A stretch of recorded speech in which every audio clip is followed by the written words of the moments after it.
Для слухачоў старэйшых за 16 гадоў. Радыёбібліятэка.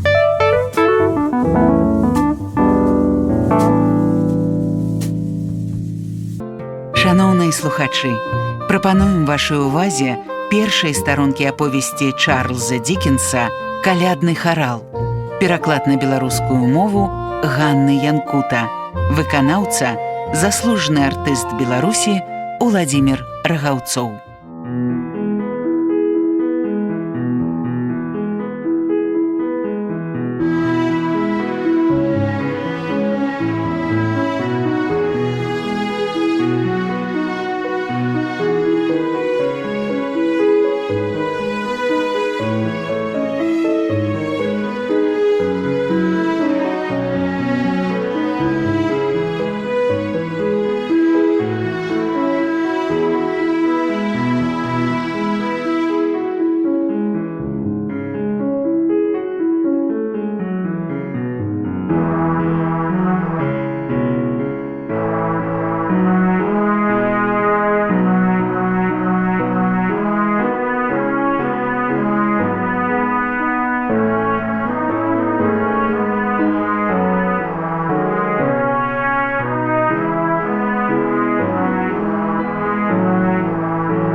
Прадмова.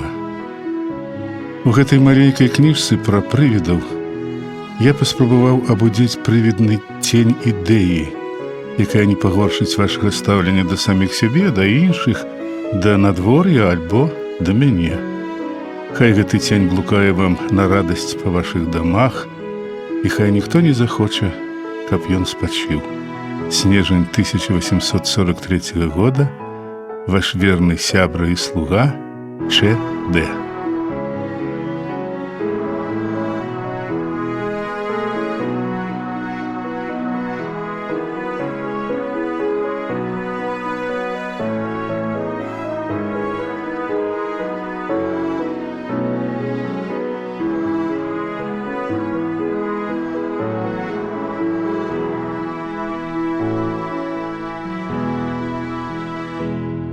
Страфа першая. Прывід Марлі.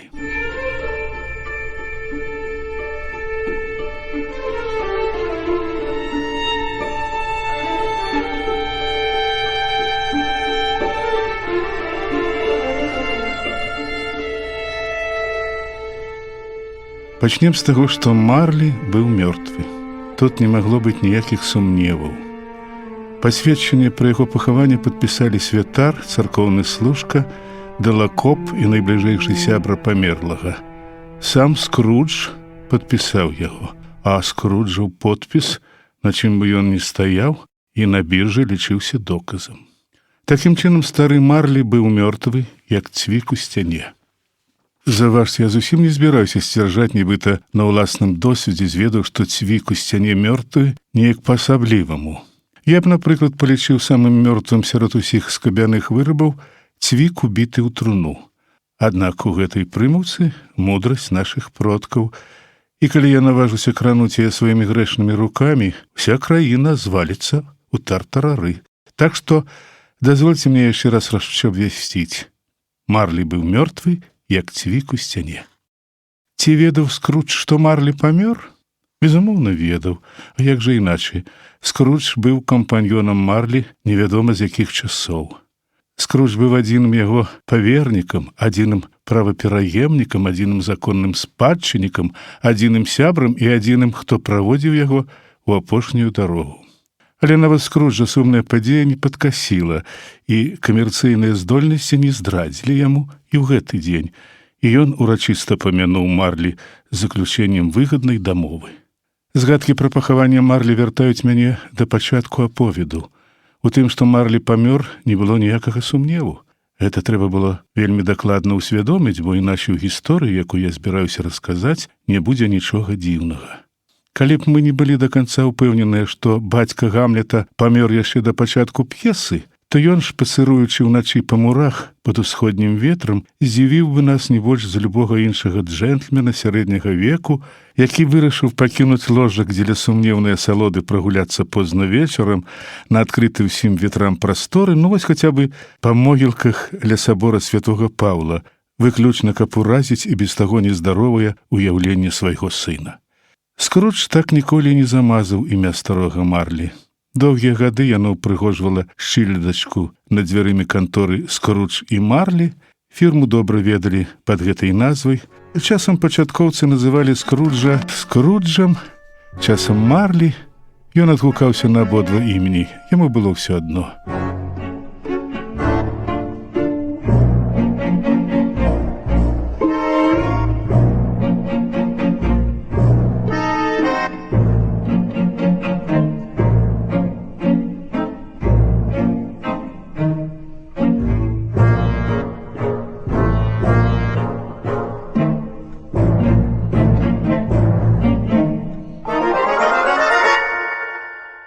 Ох, ужо гэты Скрудж. Ён быў сапраўдным скнарам, выціскаў з людзей усе сокі, адбіраў апошні, абдзіраў як ліпку, не пакідаў ні на семя, ні на емя, абскубаў з галавы да пят, аблупліваў да жывога. Ох, ужо гэты стары грэшнік. Ён быў цвёрды і востры, як крэмень, з якога ніколі не высякалі хаця б іскрынкі шчодрага агню. Ён быў скрытны і самотны, і замкнёны, як рак пустэльнік. Ад холаду яго душы старэчыя рысы зледзянелі, нос завастрыўся, шчокі высахлі, хада пацяжалела, вочы пачырванелі, вусны пасінелі, а голас зрабіўся яшчэ больш рыплівым, чым раней. Шэрань ляжала і на скронях Скруджа, і на яго бровах, і на падбароддзі. Гэты холад ён прыносіў з сабой паўсюль, куды б не пайшоў, замарожваючы кантору нават у самыя спякотныя дні і не адтайваючы хоць на паўградуса пад каляды. Гарачыня альбо мароз на дварэ мала хвалявалі Скруджа. Ніякае цяпло яго не грэла, ніякая сцюжа не кідала ў дрыжыкі, ніякі вецер не быў злейшым за яго, ніякі снегапад не рабіў сваю справу так настойліва, як ён, ніякая залева не заставалася такой глухой да чалавечых бедаў. Самае агіднае надвор'е не магло хоць як паўплываць на яго настрой. Залева, снег, град, завіруха маглі пахваліцца хіба адной перавагай. Часам яны былі надзвычай шчодрымі. Скруджа шчодрым не быў ніколі.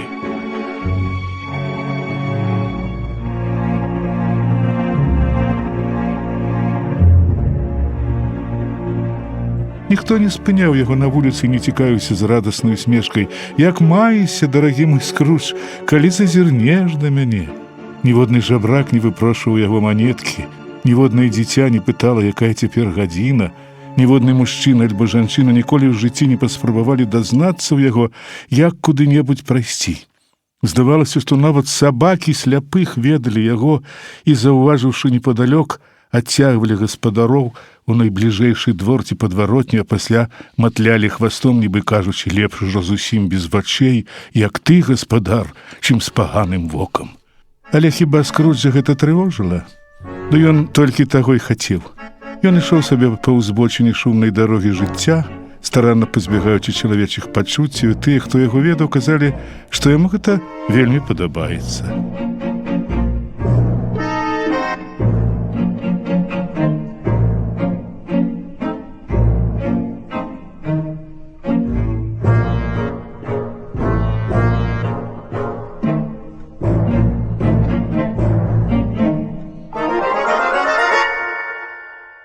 І вось аднаго дня, прычым не абы калі, а ў пярэдадзень калядаў, Скрудж надзвычай заняты сядзеў у канторы.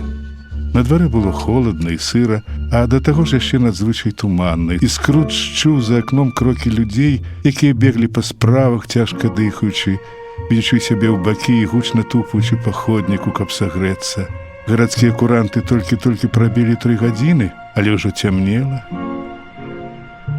Дзень увогуле быў самай раніцы пахмурны, і ў вокнах суседніх кантораў запальваліся свечкі, падобныя да рудых плямак у цяжкой бурай імжы.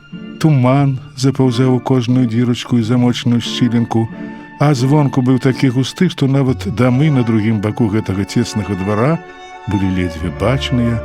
Гледзячы на гэтую цьмяную завесу, што апускалася ніжэй і ніжэй, хаваючы ўсё навокал, можна было падумаць, нібыта прырода пабудавала побач бровар, каб наварыць на каляды піва. Скрудж заўсёды прачыняў дзверы свае канторы, каб сачыць за клеркам, які ў маленькім панылым пакойчыку, а дакладней каморцы, перапісваў паперы. Калі ў скруджавым каміне вугалю было малавата, дык у каміне клерка яшчэ меней. Здавалася, там тлеў усяго адзін вугольчык.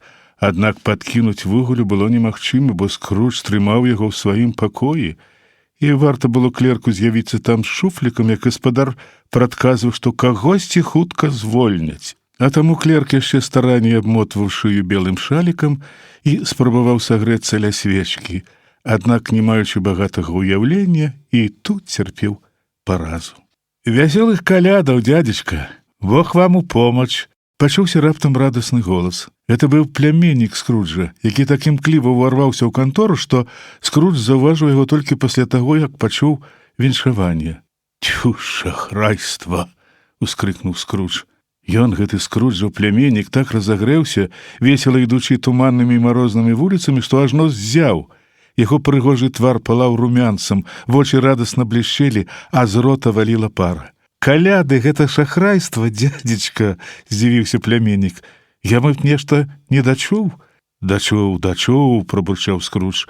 «Вясёлых калядаў, кажаш. А якое права ты маеш весяліцца? Якія падставы маеш весяліцца? Ты што, недастаткова бедны?» «Тады, дзядзечка», — весела перабіў яго пляменнік, «якое права вы маеце сумаваць? Якія падставы маеце сердаваць? Вы што, недастаткова багаты?» Скрудж не прыдумаў нічога лепшага, як толькі выгукнуць «Тьфу», дадаўшы для пераканальнасці сваё шахрайства. «Чаго вы, дзядзечка, такі змрочны?» — спытаў пляменнік. «А якім мне яшчэ быць?» — ускрыкнуў Скрудж. «Калі вакол мяне адны дурні, вясёлых калядаў. Ды каб яны праваліліся, гэтыя вашы вясёлыя каляды. Што такое для вас усіх каляды, калі не час плаціць па рахунках з пустых кішэняў, не час падводзіць гадавы баланс, а у цябе кожны месяц адны дзіркі ў бюджэце? Жыцця застаецца менш, а пазыкаў робіцца больш. Была б моя воля, разражнёрна працягваў Скрудж, я б кожнага ёлупа, які бегае і крычыць вясёлых калядаў, зварыў бы разам з яго калядным пудынгам, а пасля увагнаў яму ў сэрца кол з вастраліста. Ох, я б яго... «Дядзечка!» — узмаліўся пляменнік. «Пляменнік!» — сурова абарваў яго Скрудж. «Святкуй каляды на свой лад, а мне дай святкаваць на свой». «На свой?» — ускрыкнуў пляменнік. «Дык вы іх увогуле ніяк не святкуеце». «Ну, дык і дай мне спакою. Шмат табе карысці ад тых калядаў. Вельмі яны табе дапамогуць. Колькі ў свеце таго, з чаго я ніколі не займею карысці і што не прынясе мне грошай», — адказаў пляменнік. «Напрыклад, каляды. Аднак я ўпэўнены, што заўсёды буду чакаць калядаў як блаславёнага часу. Нават калі забыць пра святы сэнс гэтай урачыстасці, хаця наўрад ці пра яго можна забыць, калядны дзень самы цудоўны за ўвесь год. Дзень дабрыні, міласэрнасці, даравання. Адзіны дзень ва ўсім календары, калі людзі згодна з даўняй традыцыяй адкрываюць адно аднаму душы і бачуць у бяднейшых за сябе спадарожнікаў па шляху да іншага свету, а не чужынцаў, з якімі ім не па дарозе. А таму, дзядзечка, нягледзячы на тое, што гэты дзень ніколі не паклаў мне ў кішэню ніводныя манеткі, я ўпэўнены, што ён прыносіў і заўсёды будзе прыносіць мне дабро. Дык хай ён будзе блаславённы». Клерк у каморцы мімаволі заслухаўся і запляскаў у далоні, аднак, зразумеўшы, што яго радасць не своечасовая, сумеўся і кінуўся мяшаць у каміне агонь. Самотны вугольчык такога націску не вытрымаў і канчаткова згас. «Яшчэ адзін гук!» — крыкнуў Скрудж клерку. «І гэтыя каляды вы адзначыце, страціўшы месца ў канторы. А вы, спадар, як я і бачу, майстар часаць языком», — звярнуўся ён да пляменніка. «І чаму вы дагэтуль не ў парламенце?» «Хопіць злавацца, дзядзечка. Прыходзьце да нас заўтра на святочны абед». Скрудж сказаў, што ўжо лепей ён пойдзе... Так, менавіта гэта ён і сказаў. Пасля, не саромячыся, дадаў яшчэ некалькі пажаданняў. «Але навошта?» — ускрыкнуў пляменнік. «Навошта вы так кажаце?» «А навошта ты ажаніўся?» — запытаў Скрудж. Я пакахаў яе? Ха, пакахаў, рыкнуў Скрудж, нібыта пачуўшы адзінае ў свеце слова, дурнейшае за вясёлыя каляды. Всяго найлепшага. Але, дзядзечка, вы ж і раней ніколі не наведваліся да мяне ў госці. Навошта цяпер вінаваціць маю жаніцьбу? Всяго найлепшага, паўтарыў Скрудж. Я нічога ў вас не прашу, мне нічога не трэба. Чаму мы не можам быць сябрамі? Всяго найлепшага, прамовіў Скрудж. Як жа мне шкада, што вы такі непахісны. Я з вамі ніколі не сварыўся, ні ў чым перад вамі не вінаваты. Я хацеў пасябраваць з вамі дзеля свята, і мой святочны настрой вы не сапсуеце. А таму вясёлых вам калядаў, дзядзечка. Всяго найлепшага, сказаў Скрудж. І шчаслівага новага году. Всяго найлепшага, паўтарыў Скрудж, і яго пляменнік, нягледзячы ні на што, пакінуў пакой без адзінага кепскага слова. Ля дзвярэй ён крыху затрымаўся, каб павіншаваць клерка, які хоць і прамёрз да касцей, быў нашмат цяплейшы за Скруджа і сардэчна адказаў на пажаданні. «О, яшчэ адзін вар'ят», – прамармытаў Скрудж, падслухаўшы іх размову. «Гэты клерк, які зарабляе ўсяго 15 шылінгаў на тыдзень і мусіць утрымліваць жонку і сям'ю, таксама гаворыць пра нейкія вясёлыя каляды. Яны мяне да бедламу давядуць». Вар'ят, тым часам выпусціўшы пляменніка Скруджа, упусціў 2 іншых наведнікаў. Гэта былі прыемныя з аблічча мажныя джентльмены, якія цяпер, увайшоўшы і зняўшы капелюшы, ветліва кланяліся Скруджу і даставалі нейкія паперы. «Скрудж і Марлі, калі не памыляюся?» – спытаў адзін з іх, звяртаючыся з нейкім спісам. «Маю гонар звяртацца да містера Скруджа ці да містера Марлі?» «Містер Марлі памёр 7 гадоў таму», – адказаў Скрудж, акурат у гэтую ноч. «Але мы упэўненыя, што яго шчодрасць перайшла да яго годнага кампаньёна», – сказаў адзін з джентльменаў і падаў Скруджу свае дакументы. 2 годныя кампаньёны і праўда былі вартыя адзін аднаго. Пачуўшы пагрозлівае слова «шчодрасць», Скрудж нахмурыўся, пахітаў галавой і вярнуў паперы ўладальніку. «У гэтыя святочныя дні, містер Скрудж», – працягваў джентльмен, беручы перо, «мы больш, чым калі, мусім паклапаціцца пра бедных і няшчасных, што жорстка пакутаюць ад нястачы. Тысячы людзей не маюць самага неабходнага для жыцця. Сотням тысяч няма дзе прыхіліць галаву. Хіба ў нас не хапае турмаў?» – здзівіўся Скрудж. «Турму? Ды колькі заўгодна», – адказаў джентльмен, кладучы перо назад. «А працоўных дамоў?» – настойваў Скрудж. «Яны ўсё яшчэ дзейнічаюць?» «На жаль, так», – адказаў джентльмен. «Хаця я ахвотна сказаў бы, што іх даўно пазакрывалі». «Значыць, існуе яшчэ прымусовая праца, а закон пра бедных у сіле?» – працягваў Скрудж. «І тое, і другое пакуль не адмянілі». «Ох, а я ўжо, паслухаўшы вас, спалохаўся, што ўсё гэта чамусьці скасавалі», – усклікнуў Скрудж. «Рады чуць, што памыліўся. Усе гэтыя законы і установы наўрад ці маюць на мэце хрысціянскі клопат пра душу і цела беднякоў», – запярэчыў джентльмен. «А таму мы вырашылі сабраць грошай, каб купіць няшчасным хаця бы крыху ежы, піцця і цёплага адзення. Мы выбралі менавіта перадкалядны час, бо ў такія дні беднасць адчуваецца найвастрэй, а багацце дораць найбольш радасці. Якую суму дазволіце запісаць пад вашым імем?» «Ніякая», – адказаў Скрудж. «А вы хочаце ўнесці грошы ананімна?» «Я хачу, каб мяне пакінулі ў спакоі», – адказаў Скрудж. «Калі ўжо вы пажадалі ведаць, чаго я хачу, вось вам мой адказ. Я не весялюся на каляды і не магу выдаткоўваць грошы, каб весяліць лайдакоў.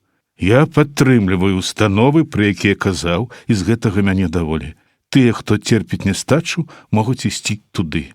Мала хто захоча туды пайсці, ужо лепш памерці». «Ну і хай паміраюць», – сказаў Скрудж, «і скарачаюць лішак насельніцтва. Да таго ж, прабачце, мяне гэта зусім не цікавіць». «Але гэта мусіць вас цікавіць», – запярэчыў джентльмен. «Гэта не мая справа», – абурыўся Скрудж. «Хай кожны займаецца сваімі справамі і не лезе ў чужыя. Мне дык сваіх цалкам хапаю. Всяго найлепшага, джентльмены».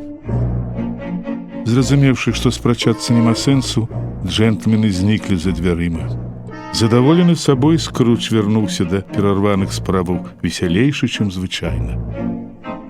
Тым часам цемра і імгла згусіліся так, што на вуліцы з'явіліся людзі з паходнямі, якія прапаноўвалі свае паслугі ісці перад экіпажамі і асвятляць дарогу. Старадаўняя царкоўная званіца, чый давно асіплы звон кожнага дня хітравата пазіраў на Скруджа з гатычнага акенца, зрабілася зусім небачнай. Здавалася, гадзіны і чвэрці вызвоньваліся дзесьці ў аблоках, і кожны удар суправаджаўся такім тоненькім бразгатаннем, быццам у звона ад холаду зуб на зуб не трапляе. Мароз мацнеў. У куце двара, што выходзіў на галоўную вуліцу, некалькі рабочых рамантавалі газавыя трубы, запаліўшы у жароўні вялікае вогнішча, на якое сабраліся бесхацінцы. Яны грэлі рукі, зачаравана глядзелі на агонь. Забыты ўсім водаправодны кран маркотна сцякаў вадою і пакрысе замерзаў, самотна пакрываючыся чалавеканенавісніцкай коркай лёду. Яркія вітрыны, у якіх ажно патрэсквалі ад гарачыні галінкі вастралісту, асвятлялі бляклыя твары мінакоў. Бакалейныя мясныя крамкі ператварыліся ў шыкоўнае відовішча і нібыта цвялілі пакупнікоў. Нельга было паверыць, што яны маюць хоць нейкае дачыненне да такой нудлівай справы, як гандаль і зніжкі. Лорд-мэр у раскошным палацы ўжо загадваў сваім 50 кухарам і лёкаем не страляць варон, а рыхтавацца так, каб каляды былі вартыя лорд-мэра. І нават маленькі краўчык, якога ён у мінулы панядзелак аштрафаваў на 5 шылінгаў за п'янства і крыважэрныя паводзіны на вуліцах, ужо размешваў на сваім гарышчы калядны пудынг, а яго сухарлявая жонка тым часам пабегла з дзіцем купляць ялавічыну.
Сябры, вы слухалі першай старонкі аповесці Чарльза Дікенса «Калядны харал», пераклад на беларускую мову Ганны Янкута, выканаўца заслужаны артыст Беларусі Уладзімір Рагаўцоў. Для слухачоў старэйшых за 16 гадоў. Радыёбібліятэка.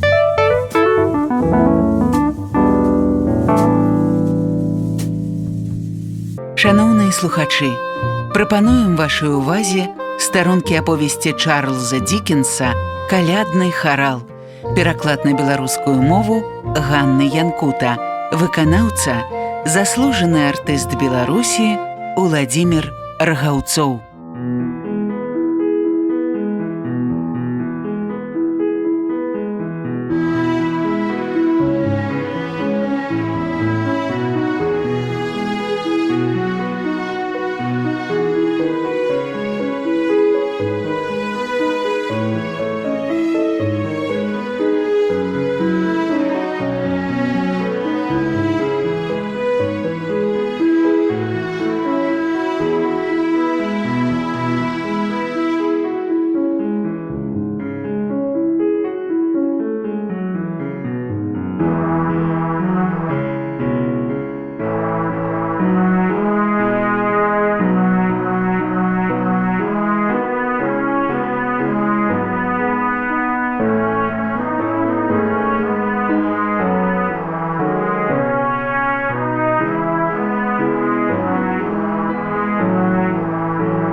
туман усё гусцейшы, мароз усё мацнейшы, калючы, пранізлівы, рэзкі холад. Калі б добры наш святы Дунстан схапіў д'явола за нос такім марозам, а не нейкімі там шчыпцамі, ох, і закрычаў бы нячысты. Ох, і дасталася б яму. Ось і аднаго маладога ўладальніка досыць сціплага носа галодны мароз ужо да душы пакусаў і пагрыз, не раўнуючы сабака костку. Змерзлы юнак акурат спыніўся ля замочнай шчылінкі Скруджа, каб забавіць таго вясёлай калядкай, аднак адразу пасля першых словаў святочнай песні «Дай Бог, панове, шчасця вам, хай сум пакіне вас», Скрудж з такім імпэтам схапіўся за лінейку, што перапуджаны спявак кінуўся наўцёкі. Цяпер у шчылінку зазіралі толькі туман і блізкі сваяк Скруджа мароз.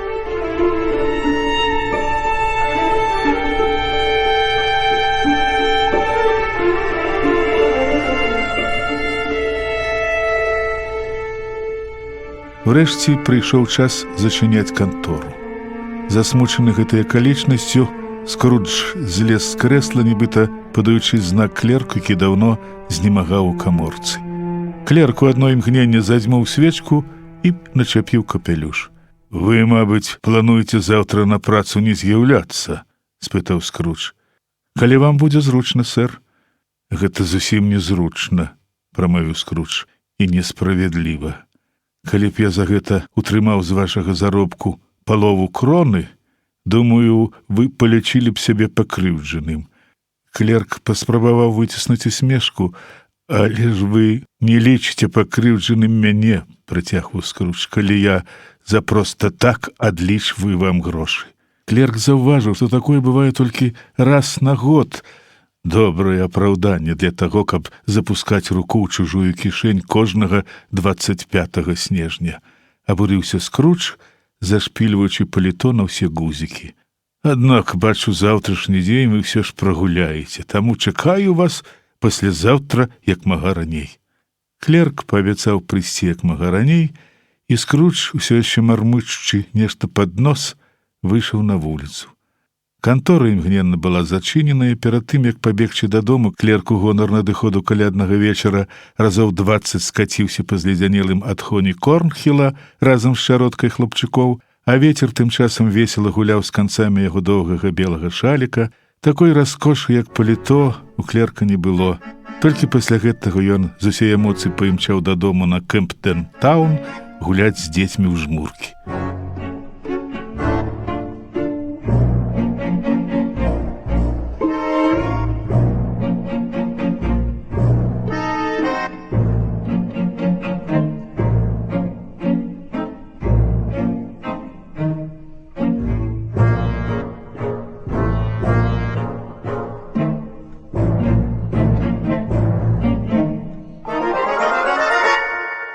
Скрудж з'еў панылы абед у заўсёднай панылай карчме, прачытаў усе газеты і, прабавіўшы вечар над бухгалтарскай кнігай, рушыў дадому спаць. Ён жыў у кватэры, што калісьці належала яго памерламу кампаньёну. Гэта былі змрочныя пакоі на ніжнім паверсе дома, в глыбіні двара, дома, які, здавалася, стаяў не на сваім месцы. Можна было падумаць, што калі ён быў маленькім дамком, то забег сюды, гуляючы ў хованкі, а пасля так і не знайшоў дарогі назад. Цяпер гэта быў стары і цьмяны дом, і ніхто ў ім апроч Скруджа не жыў. Астатнія пакоі здаваліся пад канторы.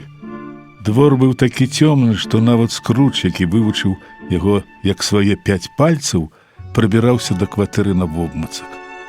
Ля ўваходу павіс такі туман, кусаўся такі мароз, што, здавалася, нібыта сам дух непагоды сядзеў на парозе, апанаваны скрушнымі развагамі.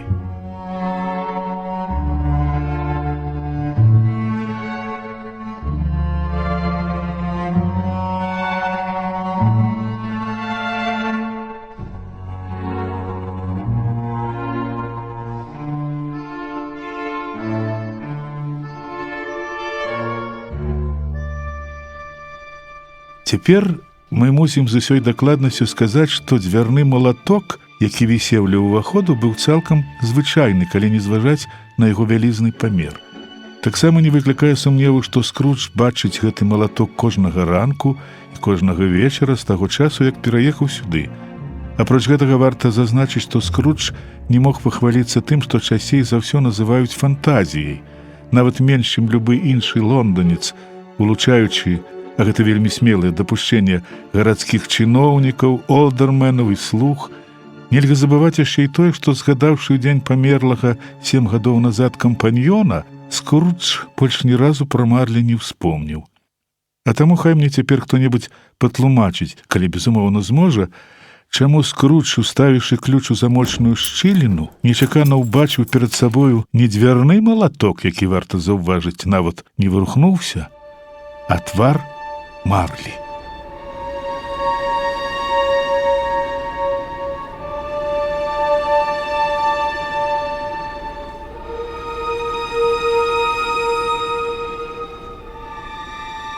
Так, менавіта твар Марлі. Яго не хавала глухая цемра, якая ахутвала ўсё навокал, наадварот, ён нібы свяціўся злавесным святлом, зусім як падгнілы амар у цёмным склепе. Ён не быў ні раззлаваным, ні жорсткім, а проста пазіраў на Скруджа так, як пазіраў Марлі пры жыцці, пасунуўшы прывідныя акуляры на прывідны лоб. Валасы дзіўна шавяліліся, быццам ад гарачага подыху печкі, а шырока адкрытыя вочы былі нерухомыя. Всё гэта разам абуджала жах, але жах не перад самім тварам, а перад чымсьці, што было вышэйшае за яго, і яму не падпарадкоўвалася. Скрудж уважліва ўгледзеўся ў гэтае дзіва, і твар Марлі раптам зноў ператварыўся ў малаток. Я зманю, калі скажу, што Скруджа гэта не ўразіла, і кроў не застыла ў яго жылах, як бывала з ім толькі ў дзяцінстве. Аднак ён зноў намацаў ключ, рашуча павярнуў яго, увайшоў у пакой і запаліў свечку. Ён, безумоўна, імгненна вагаўся, першым зачыніць дзверы, і, безумоўна, асцярожна азірнуўся, быццам боючыся ўбачыць тоненькую касічку Марлі, што вытыркнулася з-за дзвярэй.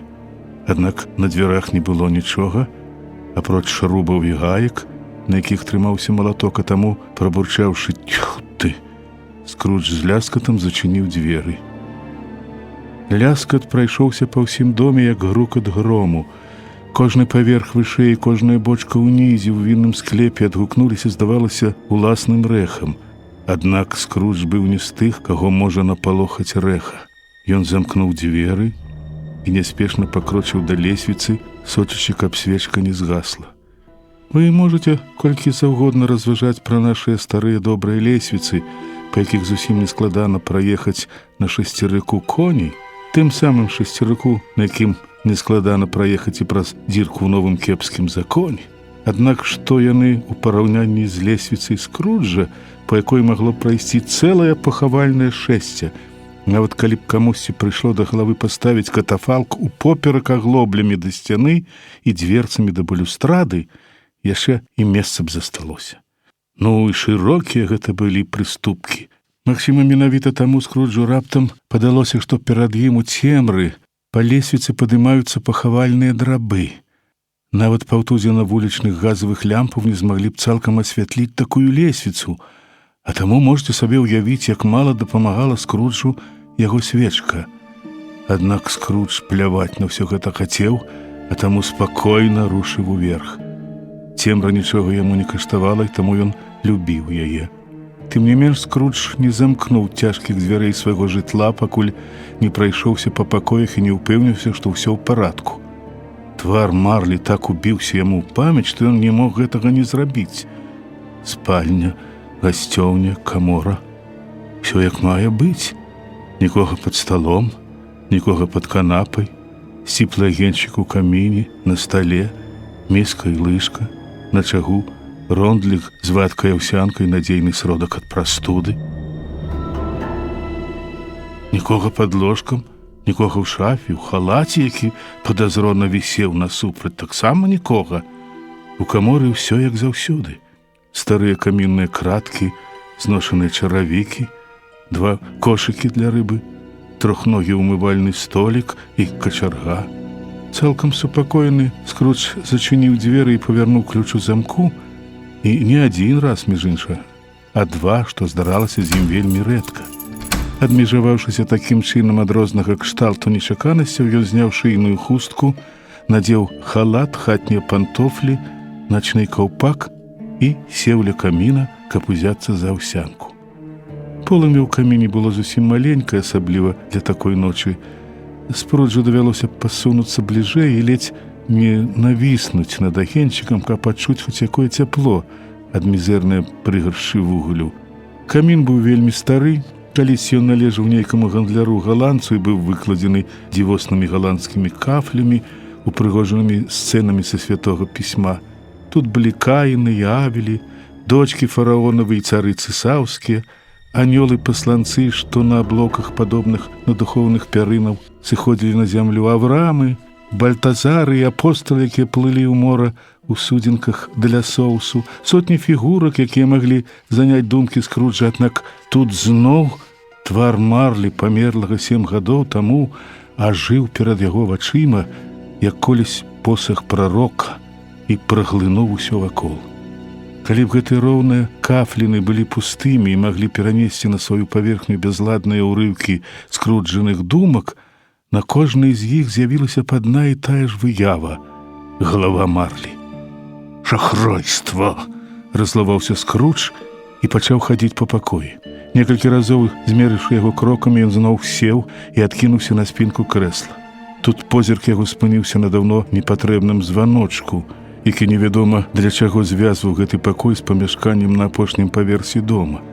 З якім бязмежным здзіўленнем, якім невытлумачальным і неспасцігальным жахам Скрудж заўважыў раптам, што званочак пачаў гайдацца. Спачатку ён гайдаўся амаль незаўважна, так што нічога не было чуваць, аднак хутка загучаў вельмі моцна, а за ім і іншыя званочкі ў доме. Звон цягнуўся, мабыць, не больш за хвіліну, аднак Скруджу падалося, што прайшла цэлая гадзіна. Раптам усе званочкі ўраз замоўклі, і пачулася нейкае бразгатанне. Быццам глыбока ўнізе ў вінным склепе нехта цягнуў па бочках цяжкі ланцуг. Скруджу адразу ж успомнілася ўсё, што ён чуў пра прывідаў. З'явіўшыся ў доме, яны абавязкова валакуць за сабой кайданы. Дзверы склепа шумна расчыніліся, і знізу пачуўся страшэнны грукат, які паступова набліжаўся, нібыта хтосьці падымаўся па лесвіцы і цяпер спыніўся проста перад Скруджавым парогам. «Усё адно шахрайство!» — прабурчаў уладальнік кватэры. «Не веру я ва ўсялякае блазноцце». Аднак колер яго твару істотна змяніўся, калі гэтае блазноцце спакойна прайшло праз глуха зачыненыя дзверы і спынілася перад Скруджам. У гэты момант амаль памерлы агеньчык у каміне рэзка ўспыхнуў, нібы ўсклікнуўшы: «Так, я яго ведаю, гэта прывід Марлі», пасля чаго зноў змізарнеў. Так, гэта быў Марлі. Яго твар не пераблытаеш ні з чым. Яго касічка, яго звыклая камізэлька, панталоны, што шчыльна абцягвалі ногі, і боты, на якіх тапырыліся кутасікі, і касічка таксама тапырылася, як і крысё сурдута, як і валасы на галаве. Талію Марлі абхопліваў ланцуг, які цягнуўся за ім як хвост. Ланцуг гэты, Скрудж вельмі уважліва разгледзеў яго, быў сабраны з выкаваных са сталі скарбонак, ключоў, замкоў, грозбухаў, дакументаў і важкіх кашалькоў. Цела Марлі было празрыстым, і Скрудж, разглядаючы яго спераду, мог бачыць нават 2 гузікі ззаду яго камізэлькі. Скрудж часта чуў, што ў Марлі няма сэрца, аднак упэўніцца ў гэтым змог толькі цяпер.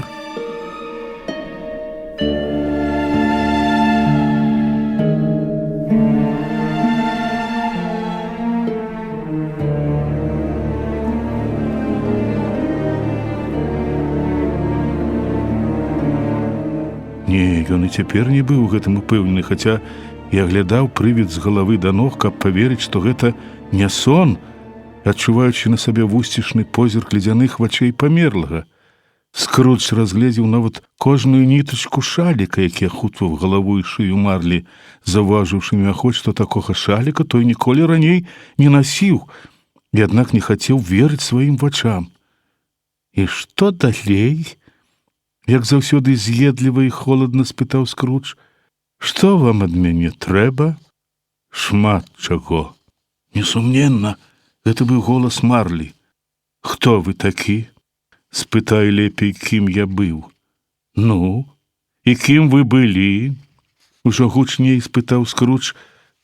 «Так чапляецеся да словаў?» Скрудж хацеў дадаць, што проста страх, але своечасова спыніўся. «У жыцці я быў тваім кампаньёнам, Джэйкабам Марлі. Вы, можа... Ты, можа, прысядзеш?» — прапанаваў Скрудж, з сумневам узіраючыся ў духа. «Прысяду». «Ну, сядай». Задаючы пытанне, Скрудж баяўся, што бесцялесны прывід не зможа сесці на крэсла і хацеў пазбегнуць няёмкіх тлумачэнняў, калі б яго падазрэнні апраўдаліся. Аднак госць свабодна усеўся па іншы бок каміна, мабыць, там, дзе звычайна сядзеў пры жыцці. «Ты ў мяне не верыш», — заўважыў прывід. «Не веру», — пагадзіўся Скрудж.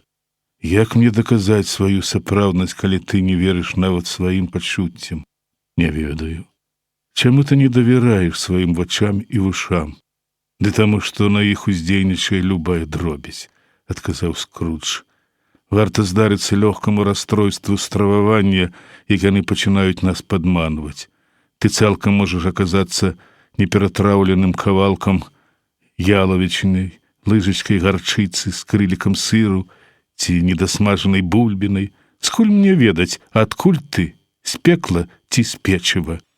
Асаблівым пачуццём гумару Скрудж не вылучаўся, ды сітуацыя жадання дасціпнічаць не выклікала, аднак цяпер ён пажартаваў, каб хоць крышачку утаймаваць жах і адцягнуць сваю ўвагу на іншае, бо ад голасу здані ён ледзянеў да самага мозгу касцей.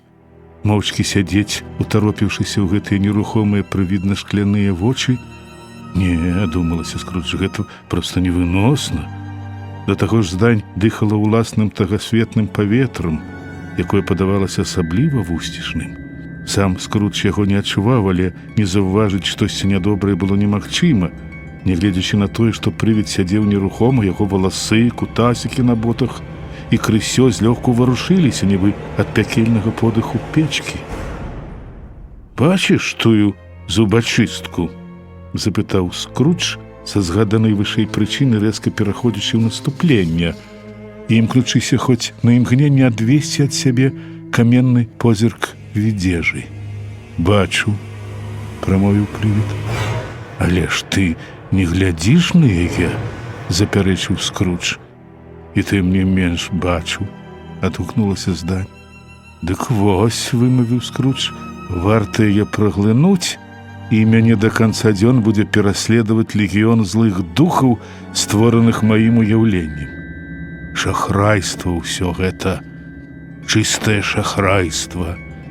На гэтых словах прывід выдаў такі жахлівы крык, так пагрозліва і вусцішна загрымеў ланцугамі, што Скрудж з усяе моцы ўчапіўся ў крэсла, боючыся страціць прытомнасць і зваліцца. Яшчэ большая жуда апанавала яго, калі дух разматаў шалік, быццам у пакоі было занадта горача, і ў яго адвалілася сківіца.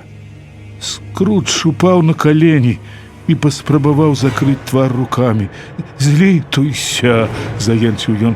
«Жахлівая здань! Навошта ты мяне катуеш?» «Дробязны розум», — прамовіў прывід. «Цяпер ты верыш у мяне?» «Веру», — прастагнаў Скрудж. «Мушу паверыць.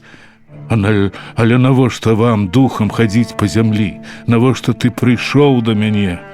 «Свет створаны так», — адказаў прывід, «што душа кожнага чалавека на зямной дарозе павінна стасавацца з бліжнімі сваімі і быць з імі разам. І той, хто не выконвае гэтага ў жыцці, вырашаны рабіць тое самае пасля смерці. Ён асуджаецца бадзяцца па свеце і, о гора мне, сузіраць чалавечае шчасце і бяду, якія не можа цяпер раздзяліць. А калісьці мог? Калісьці ён мог быць шчаслівым?»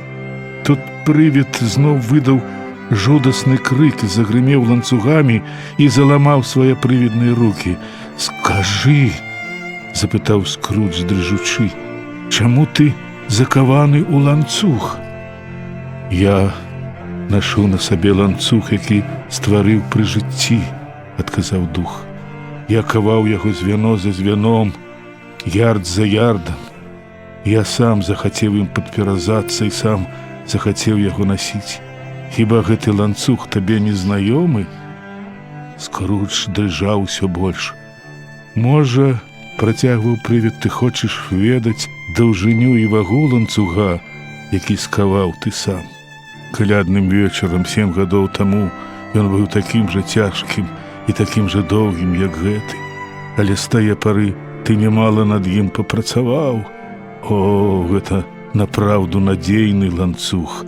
Скрудж зірнуў на свае ногі, чакаючы ўбачыць жалезны ланцуг даўжынёй футаў гэтак у 300-400, аднак не ўбачыў нічога. «Джэйкаб», – узмаліўся ён, – «стары сябра Джэйкаб Марлі, раскажы мне яшчэ што-небудзь. Суцеш мяне, Джэйкаб». «Я не прыношу суцешэння, Эбенезер, Скрудж», – адказаў дух. «Яно прыходзіць з іншых сфераў, і іншыя пасланцы нясуць яго людзям, не такім, як ты, і расказаць табе ўсё, што я хацеў бы. Я таксама не магу, мне мала што дазволена. Я не магу спачыць, не магу спыніцца і не магу дзе-небудзь затрымацца. Пры жыцці мой дух ніколі не выходзіў за межы нашай канторы. Чуеш? Ніколі не пакідаў сценаў нашай мяняльнай канторкі, таму цяпер мяне чакаюць пакутлівыя падарожжы».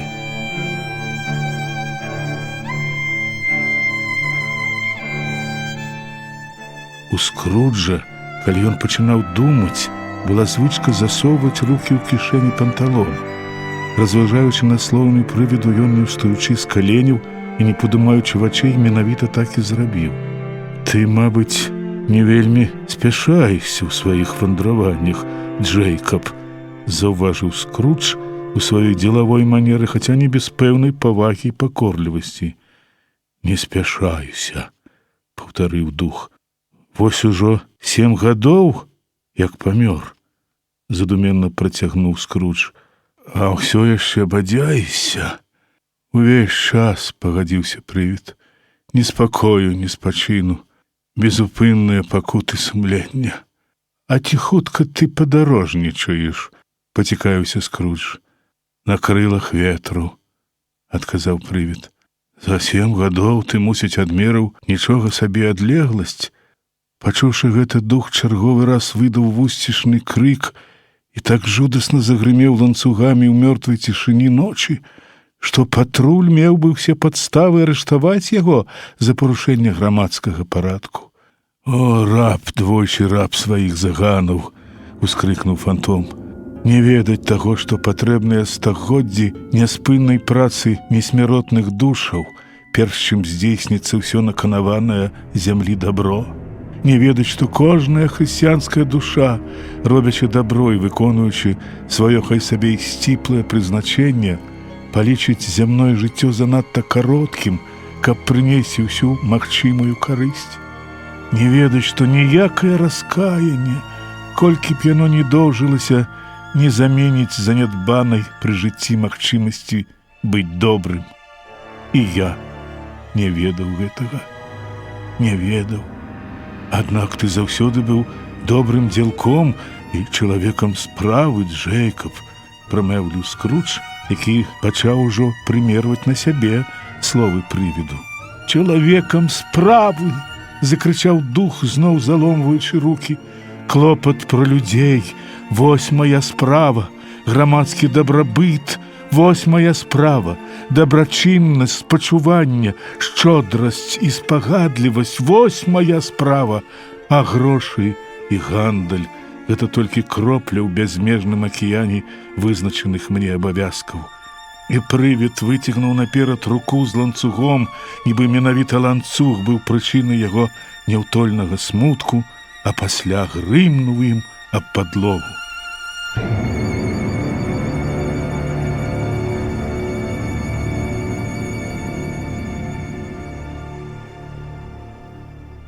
Сябры, вы слухали старонкі аповесці Чарльза Дікенса «Калядны харал», пераклад на беларускую мову Ганны Янкута, выканаўца, заслужаны артыст Беларусі Уладзімір Рагаўцоў. Для слухачоў старэйшых за 16 гадоў. Радыёбібліятэка.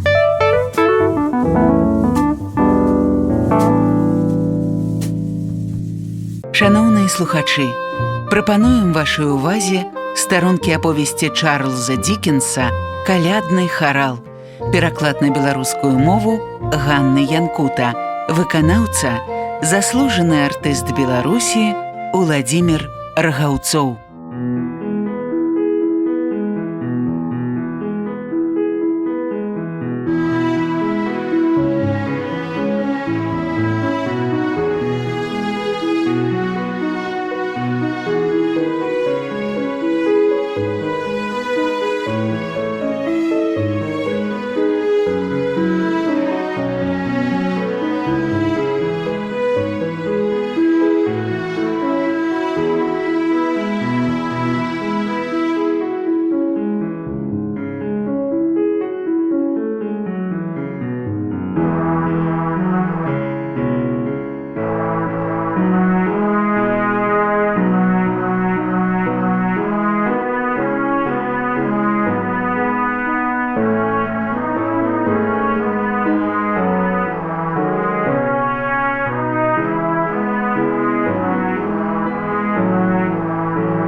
«О, раб, двойчы раб сваіх заганаў!» — ускрыкнуў фантом.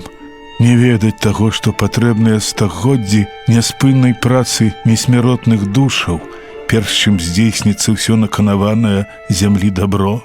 Не ведаць, што кожная хрысціянская душа, робячы дабро і выконуючы сваё хай сабе і сціплае прызначэнне, палічыць зямное жыццё занадта кароткім, каб прынесці ўсю магчымую карысць. Не ведаць, што ніякае раскаянне, колькі б яно не доўжылася, не заменіць занядбанай пры жыцці магчымасці быць добрым. І я не ведаў гэтага. Не ведаў. Аднак ты заўсёды быў добрым дзелком і чалавекам справы, Джэйкаб, прамаўліў Скрудж, які пачаў ужо прымерваць на сябе словы прывіду. «Чалавекам справы!» — закрычаў дух, зноў заломваючы рукі.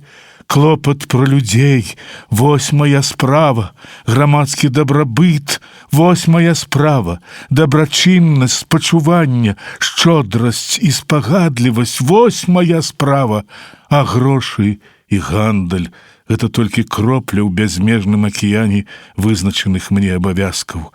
І прывід выцягнуў наперад руку з ланцугом, нібы менавіта ланцуг быў прычынай яго няўтольнага смутку, а пасля грымнуў ім аб падлогу. «У гэты час, пры канцы году, — сказаў прывід, — я пакутаю найгорай. Чаму ішоў я калісьці ў натоўпе сваіх блізкіх запушчанымі вачыма і ніколі не падымаў іх да блаславёнай зоркі, што прывяла трох вешчуноў да сціплага прыстанку? Чаму яе святло не скіравала мяне да хаціны бедакоў?» Скруджу ад такой размовы рабілася ўсё вусцішней. Ён задрыжаў, як асінавы ліст.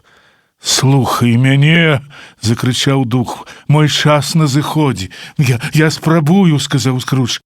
«Але пашкадуй мяне, не гавары так заблытана, прашу. Як атрымалася, што я з'явіўся перад табой у такім выглядзе, я не маю права казаць. Дзень пры дні я нябачны сядзеў каля цябе. Адкрыццё было не з прыемных. Скруджа зноў затрэсла, і ён выцер з ілба пот. Гэта была не такая ўжо і лёгкая частка майго выкуплення, працягваў прывід. Сёння ноччу я прыйшоў папярэдзіць, што ты яшчэ маеш шанец і надзею пазбегнуць майго лёса. Я прасіў для цябе гэтага шансу, Эбенейзер. Ты заўсёды быў маім сапраўдным сябрам, сказаў Скрудж. Дзякуй. Цябе наведаюць, працягваў прывід, яшчэ духі.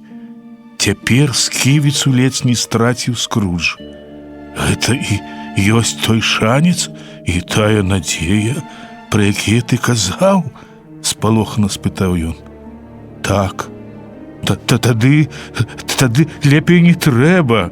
Калі яны да цябе не прыйдуць, сказаў прывід, мае дарогі ты не пазбегнеш, а таму чакай аднаго з іх заўтра, калі праб'е гадзіна. А ці нельга запрасіць усіх разам і хутчэй з гэтым скончыць? З надзеяй спытаў Скрудж. Другога чакаю наступную ноч, той самы час. Са мной ты больш не сустрэнешся. Але глядзі, дзеля ж сваёй карысці не забывайся на тое, што сёння пачуў. Сказаўшы гэта, прывід узяў са стала свой шалік і зноў абвязаў ім галаву. Скрудж здагадаўся пра гэта, пачуўшы рэзкі ляскат зубоў, калі сківіца, прыціснутая шалікам, стала на сваё месца. Тут Скрудж зноў асмеліўся падняць вочы і ўбачыў, што тагасветны госць стаіць перад ім, выцягнуўшыся ў поўны рост і наматаўшы ланцуг на руку. Прывід пачаў адступаць назад, і з кожным яго крокам акно ўсё больш адчынялася. Калі ён дайшоў да яго, рошчынкі былі ўжо насціж. Дух павабіў Скруджа да сябе, і той падпарадкаваўся. Калі паміж імі засталося не больш за 2 крокі, прывід Марлі падняў руку, забараняючы ісці далей. Скрудж спыніўся. І спыніўся не столькі на загад, колькі ад здзіўлення і жаху, бо як толькі рука прывіду паднялася, Скрудж пачуў невыразныя гукі, невымоўна скрушныя, поўныя горычы і жалю бязладныя стогны і енкі. Прывід на імгненне прыслухаўся, а пасля далучыў свой голас да журботных крыкаў і растаў у чорнай марознай ночы.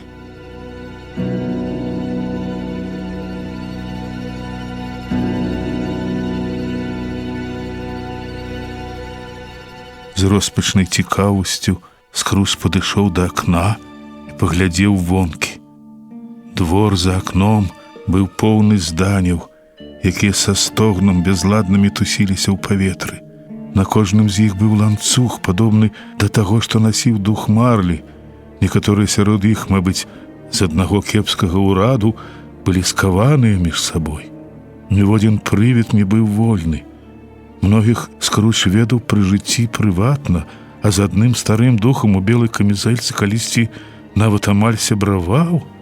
Дух гэты, да шчыкалаткі якога быў прыкаваны вялізны жалезны сейф, жаласліва стагнаў, бо не мог дапамагчы беднай жанчыне, што сядзела з дзіцем на ганку. Усе здані пакутавалі з адной прычыны. Яны хацелі ўмяшацца ў справы смяротных і дапамагчы ім, але больш не мелі на гэта сілаў. Ці то прывіды паступова ператварыліся ў імглу, ці то імгла праглынула іх. Скрудж так і не зразумеў. Аднак расталі яны все в одно імгненне разам са сваімі прывіднымі галасамі, і цяпер ноч зноў зрабілася звычайнай, такой, якой была, калі ён вяртаўся дадому.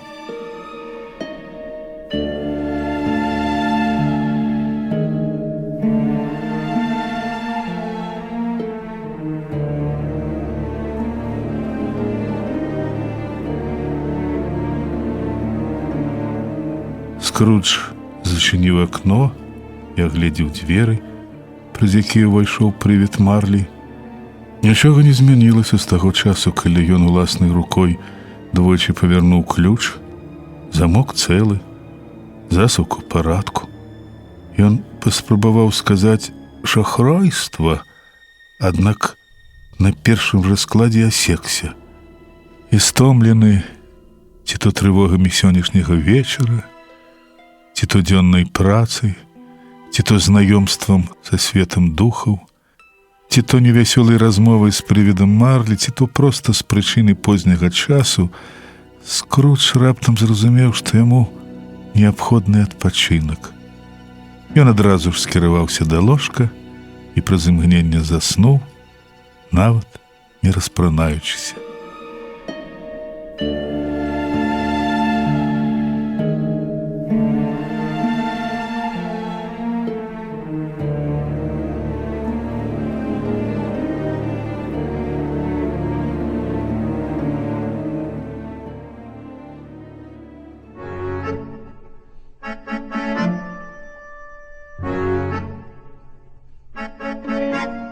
Калі Скрудж прачнуўся, было так цёмна, што з ложкай ледзь адрозніваў празрыстае акно ад непранікальных сценаў пакоя. Скрудж углядаўся ў змрок тхарынымі вачыма, і тут гадзіннік суседняй царквы прабіў 4/4. Скрудж прыслухаўся да бою. На яго здзіўленне цяжкі гадзіннік прабіў спачатку 6 разоў, потым 7, потым 8 і спыніўся толькі на 12. Поўнач. Калі ён лёг, была 3 ночы, і гадзіннік сапсаваўся, мабыць, у механізм трапіў ледзяш. Поўнач. Скрудж націснуў на спружынку свайго рэпетара, каб выправіць памылку пад недарэчнага гадзінніка. Рэпетар хутка адбіў 12 і спыніўся. «Як так атрымалася?» – здзівіўся Скрудж. «Не можа быць, каб я праспаў цэлы дзень, ды яшчэ і кавалак наступнай ночы. Няўжо нешта здарылася з сонцам, і цяпер не поўнач, а поўдзень?» Думка гэтая так яго ўстрывожила, што ён выкараскаўся з ложка і навобмацак рушыў да акна. Каб хоць штосьці разгледзець, давялося пачысціць заінелае шкло рукавом, але плёну з гэтага было няшмат. На дварэ, наколькі мог бачыць Скрудж, быў густы туман, страшэнны мароз, і зусім не было людзей, што абавязкова мусілі б шумна бегаць туды-сюды, калі б ноч варвалася ва ўладанні дня і захапіла цэлы свет. Скрудж спалёгка ўздыхнуў, ва ўсе патрабаванні накшталт заплаціць па гэтым вэкселі містеру Эбенейзеру Скруджу ці на яго рахунак праз 3 дні пасля атрымання страцілі б усялякі сэнс, і карысці з іх было б не больш, чым ад амерыканскіх каштоўных папераў, калі б знікла магчымасць вылічваць гэтыя самыя дні пасля атрымання. Скрудж зноў лёг у ложак і пачаў думаць яшчэ і яшчэ, але так нічога і не прыдумаў. І чым больш ён думаў, тым больш збіваўся з панталыку, а чым больш спрабаваў не думаць, тым больш думак лезла яму ў галаву.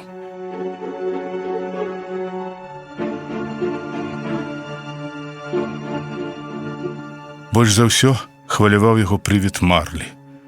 Кожнага разу, калі пасля грунтоўных развагаў Скрудж урэшце вырашаў, што ўсё гэта яму проста прыснілася, думка, як сціснутая і потым вызваленая тугая спружына, тут жа вярталася назад, і перад Скруджам зноў паўставала і патрабавала развязання адно і тое ж пытання: сон гэта быў ці не?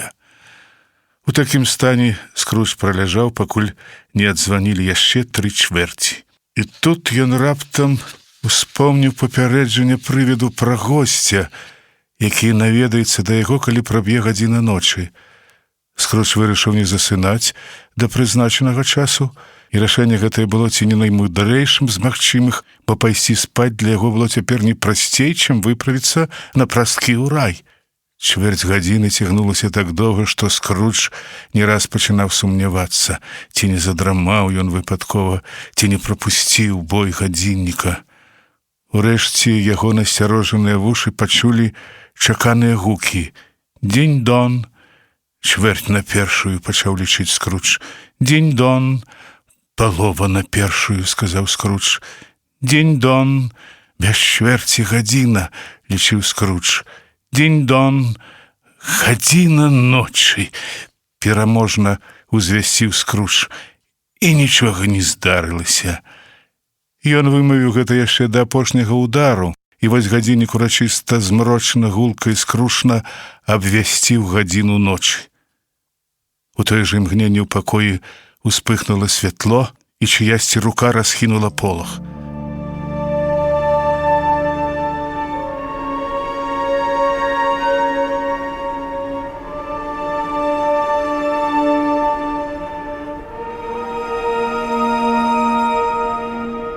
Так, менавіта чыясьці рука расхінула, паўтаруся, полах, прычым не ў нагах ці за спінаю, а акурат перад самым тварам Скруджа.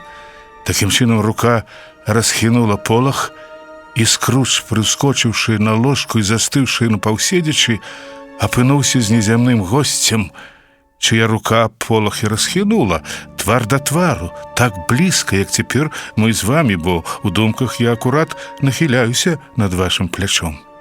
Перад Скруджам стаяла дзіўная істота, вельмі падобная да дзіцяці, можа, не так да дзіцяці, як да старога, убачанага праз дзіўнае шкельца. Здавалася, ён аддаліўся ад назіральніка і таму паменшыўся да дзіцячых памераў. Яго валасы, што падалі на плечы і ніжэй за спіну, былі нібыта сівыя, але на твары не было ніводнай зморшчынкі, а шчокі чырванелі пяшчотным румянцам. Рукі былі вельмі доўгія і моцныя, кісці рук таксама. У іх нібы хавалася надзвычайная сіла. Яго далікатна сфармаваныя ногі былі, як і рукі, аголеныя. Істота была ўбраная ў бялюткую туніку, абвязаную вакол таліі зіходкім пасам, што гарэў чароўным святлом. У руцэ госць трымаў свежую зялёную галінку вастралісту, і насуперак гэтаму зімоваму сімвалу прыпол яго аздаблялі летнія кветкі. Але самым дзіўным у яго абліччы быў яркі струмень святла, што біў з макаўкі і асвятляў усё навокал, а таму не выклікала пытанняў прызначэння гасілкі ў выглядзе каўпака, якую істота трымала пад пахай, на выпадкі менш спрыяльныя для ілюмінацыі. Зрэшты, самым дзіўным Скруджа, які паступова, супакойваючыся, разглядаў істоту, падалося нават не гэта, бо як пас госця ўспыхваў іскрамі спачатку ў адным месцы, а праз імгненне ўжо ў іншым, так і сама фігура час ад часу страчвала цэласнасць. Яна рабілася то аднарукай, то аднаногай, то абрастала 20 нагамі, потым ног зноў зрабілася 2, але знікала галава. А вось галава на месцы, але няма цела.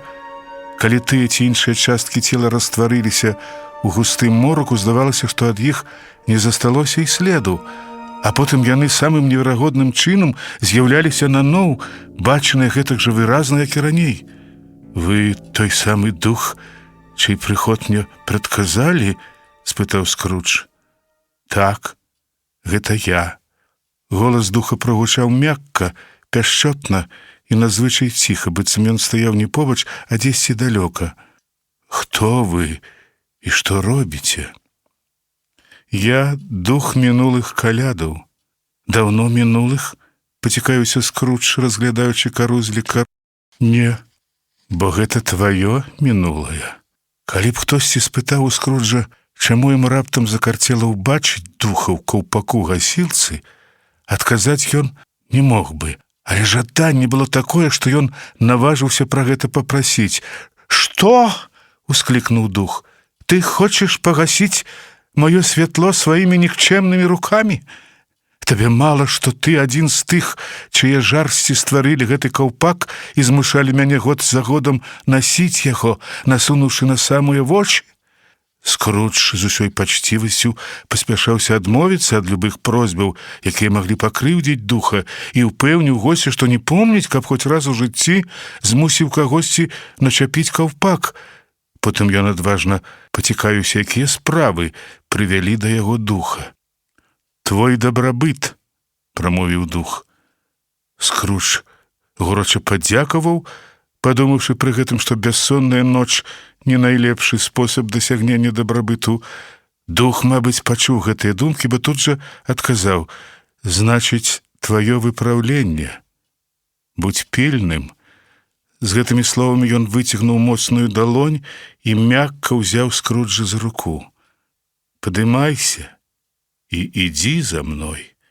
Калі б Скрудж пачаў жаліцца, што надвор'е і час не самыя прыемныя для шпацыру, калі ў ложку цёпла, а на дварэ слупок тэрмометра апусціўся ніжэй за 0, што апрануты ён зусім не па сезону, хатнія пантофлі, халат і начны каўпак, і што ён паспеў ужо крыху прастудзіцца, усе яго жальбы былі б марнымі. Хаця дух трымаў яго мякка, амаль па-жаночы, супраціўляцца было бессэнсоўна.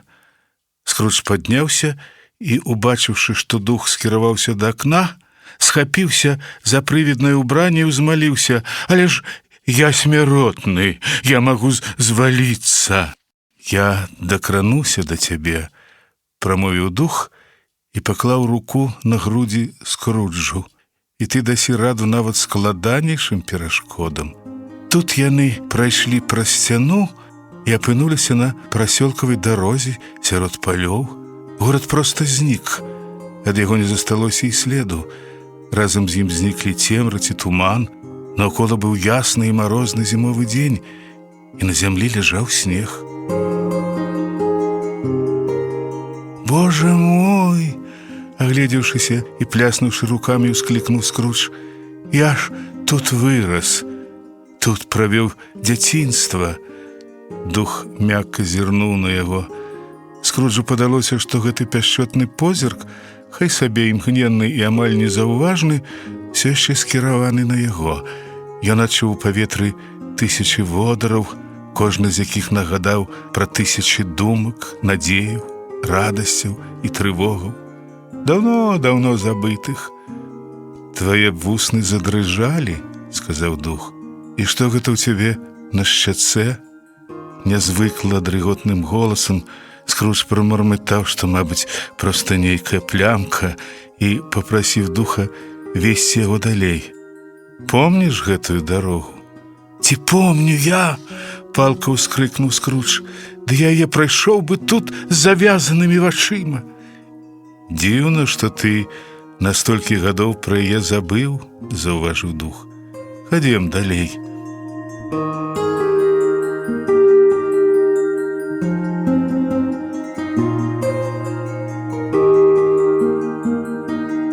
Яны пайшлі па дарозе, і Скрудж пазнаваў кожную браму, кожны слуп, кожнае дрэва. Праз некаторы час удалечыні з'явіўся маленькі гарадок з рынкавай плошчай, царквой, звілістай рэчкай і мостам. На кудлатых поні, што беглі трушком, насустрач ехалі хлопчыкі. Яны гукалі іншых хлопчыкаў, што сядзелі на вазах ці двухколках, якімі кіравалі фермеры. Все дзеці былі ў цудоўным настроі, весела пераклікаліся адзін з адным, і навакольныя поўніліся іх радаснымі галасамі, так што ломкае ад марозу паветра само пачынала смяяцца. «Гэта ўсяго толькі цені таго, што было тут калісьці», – сказаў дух. «Нас яны не заўважаюць». Вясёлая кампанія набліжалася, і Скрудж ужо мог пазнаць кожнага хлопчыка і назваць яго імя. Чаму ён так бязмежна ўзрадаўся, убачыўшы іх? Чаму, калі яны праходзілі міма, халодныя вочы Скруджа заблішчэлі, а ў грудзях закалацілася сэрца? Чаму душа поўнілася шчасцем, калі ён чуў, як яны, развітваючыся на скрыжаваннях і раз'язджаючыся па дамах, жадалі адзін аднаму вясёлых калядаў? Што было Скруджу да вясёлых калядаў? Ды каб яны праваліліся, гэтыя вясёлыя каляды, шмат яму карысці ад тых калядаў. «Школа яшчэ не зусім апусцела», – прамовіў дух. Там застаўся адзін самотны, пакінуты сябрамі хлопчык. Скрудж сказаў, што ведае яго, і ўсхліпнуў.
Сябры, вы слухалі старонкі аповесці Чарльза Дікенса «Калядны харал», пераклад на беларускую мову Ганны Янкута, выканаўца, заслужаны артыст Беларусі Уладзімір Рагаўцоў. Для слухачоў старэйшых за 16 гадоў. Радыёбібліятэка.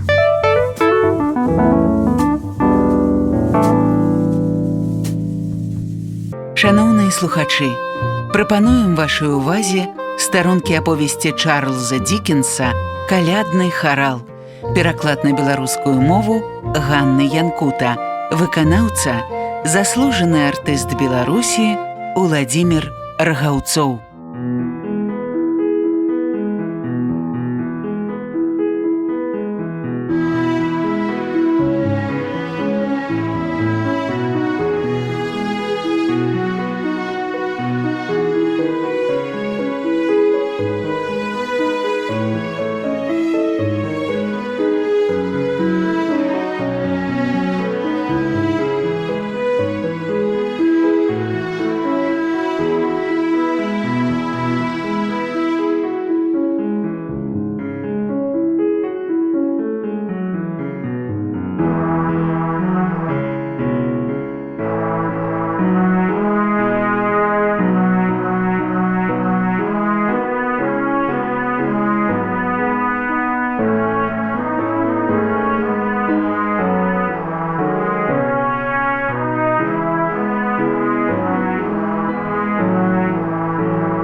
Гэта ўсяго толькі цені таго, што было тут калісьці, сказаў дух. Нас яны не заўважаюць. Вясёлая кампанія набліжалася, і Скрудж ужо мог пазнаць кожнага хлопчыка і назваць яго імя. Чаму ён так бязмежна ўзрадаўся, убачыўшы іх? Чаму, калі яны праходзілі міма, халодныя вочы Скруджа заблішчэлі, а ў грудях закалацілася сэрца? Чаму душа поўнілася шчасцем, калі ён чуў, як яны, развітваючыся на скрыжаваннях і раз'язджаючыся па дамах, жадалі адзін аднаму вясёлых калядаў? Што было Скруджу да вясёлых калядаў? Ды каб яны праваліліся, гэтыя вясёлыя каляды, шмат яму карысці ад тых калядаў. Школа яшчэ не зусім апусцела, прамовіў дух. Там застаўся адзін самотны, пакінуты сябрамі хлопчык. Скрудж сказаў, што ведае яго, і ўсхліпнуў. Яны збочылі з галоўнай дарогі на добрапамятную Скруджу сцежку і хутка наблізіліся да змрочнага будынка з чырвонай цэглы. Дах вянчала вежачка з флюгерам наверсе і звонам унутры. Будынак быў вялікі, але зусім занядбаны. Прасторныя гаспадарчыя памяшканні амаль не выкарыстоўваліся, замшэлыя сцены адсырэлі, вокны былі выбітыя, а дзверы прагнілі. У стайнях кудахталі куры, вазоўня і пуня зарасталі травой, унутры таксама мала што сведчыла пра былую веліч. Увайшоўшы ў змрочную вітальню і зазірнуўшы праз некалькі адчыненых дзвярэй, яны пабачылі шырачэзныя, халодныя і кепска мэбляваныя пакоі. Зябкая пустата памяшканняў і пах зямлі ў паветры гаварылі пра тое, што тут часта ўстаюць пры свечках і рэдка ядуць удосталь. Скрудж і дух прайшлі праз усю вітальню да дзвярэй у канцы дома. Дзверы адчыніліся, упусціўшы іх у доўгі, амаль пусты панылы пакой, які здаваўся яшчэ пусцейшым праз шэрагі простых драўляных партаў і лаваў. За адной з партаў каля сціплага агеньчыка чытаў кнігу самотны хлопчык, і Скрудж, прысеўшы на лаву побач з ім, расплакаўся, пазнаўшы ў бедным дзіцяці ранейшага сябе.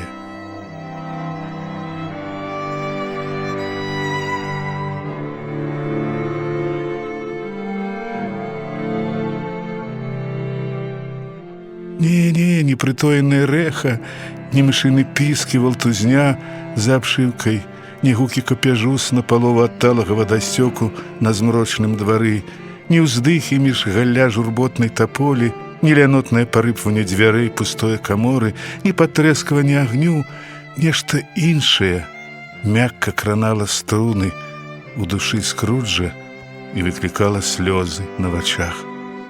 Дух узяў яго за руку. Раптам у акне з'явіўся чалавек з сякерай за пасам. Госць у чужаземным убранні вёў на повадзе восліка, нагружанага дровамі, і быў бачны на дзіва выразна, як сапраўдны. «Так гэта ж Алі-Баба!» – захоплена ўскрыкнуў Скрудж. «Гэта ж добры стары Алі-Баба, так, я помню, неяк на каляды, калі маленькае самотнае дзіця пакінулі тут, ён акурат вось так і з'явіўся першы раз, напраўду з'явіўся. Беднае дзіця. І Валянцін, і яго лясны брат Арсон, яны ўсе прыйшлі. І яшчэ гэты, як яго, той, каго соннага паклалі ў панталонах ля брамы ў Дамаску. Хіба ты яго не бачыш? А вось і султанаў конюх, якога джыны перакулілі ўверх нагамі. Вон, ён стаіць на галаве, так яму і трэба. Я так рады, якой ён меў права жаніцца з прынцэсай». Ну і здзівіліся б дзелавыя партнёры Скруджа з лонданскага сіці, калі пачулі, як ён нязвыклым голасам, зрываючыся то на плач, то на крык, сур'ёзна раздабарвае на такія тэмы, калі б пабачылі яго ажыўлены, усхваляваны твар. «А вось і папугай!» – крычаў Скрудж, увесь зялёны, толькі хвосцік жоўты, а на макаўцы чуб накшталт пучка салаты. Так, гэта ён, бедны Робінзон Круза, казаў ён гаспадару, калі той вярнуўся дадому, праплыўшы вакол вострава. Бедны Робінзон Круза. «Дзе ж ты быў, Робінзон Круза?» Гаспадар думаў, што яму мроіцца, а вось не, гэта ўсё папугаі. Ну, вы ведаеце. А вось і пятніца, бяжыць з усёй эмоцый да бухтачкі. «Эгэй, сюды!» І тут жа нечакана, хутка пераключыўшыся на ранейшага сябе, Скрудж спачувальна ўздыхнуў. Беднае дзіця. І зноў заплакаў.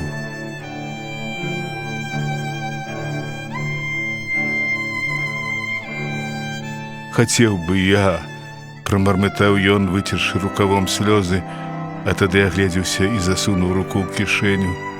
Але запозна. «Што запозна?» «Да нічога», – адказаў Скрудж, – «нічога. Нейкі хлопчык спяваў учора пад маімі дзвярымі калядку, і я хацеў бы даць яму што-небудзь. Вось і ўсё». Дух задуменна усміхнуўся, махнуў рукой і сказаў: «Паглядзім на іншыя каляды».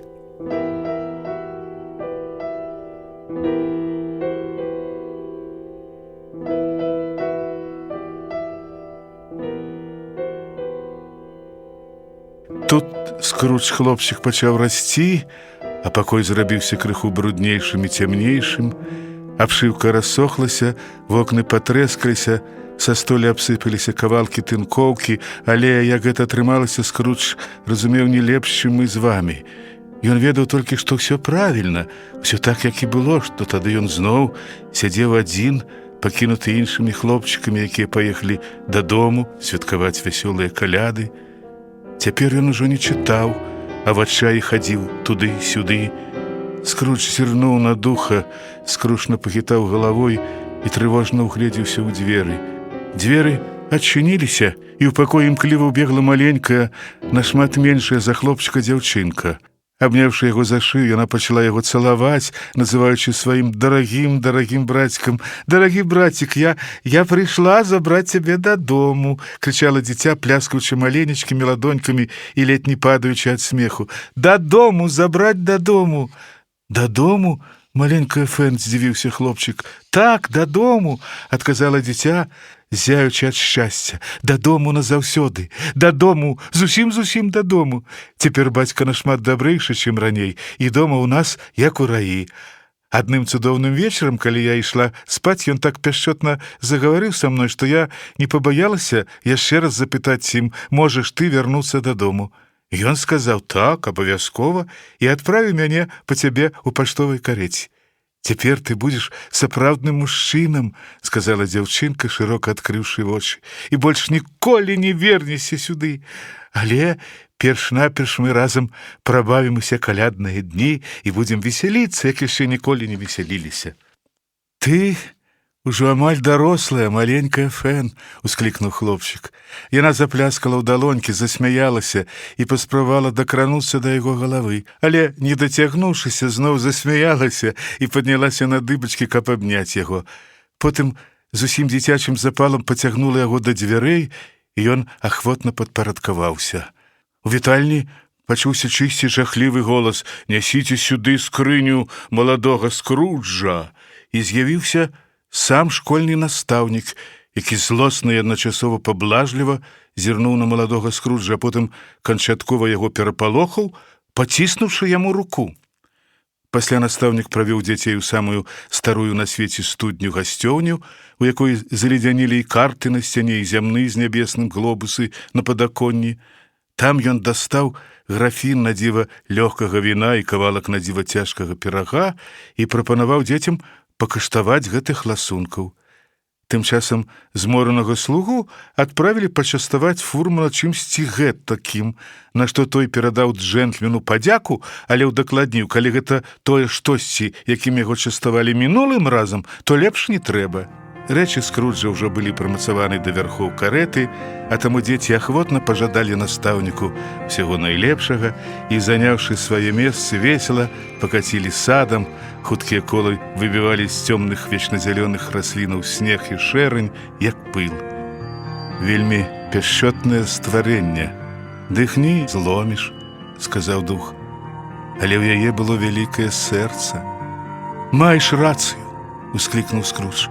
«Боже, барані, дух, я не збіраюся гэта адмаўляць.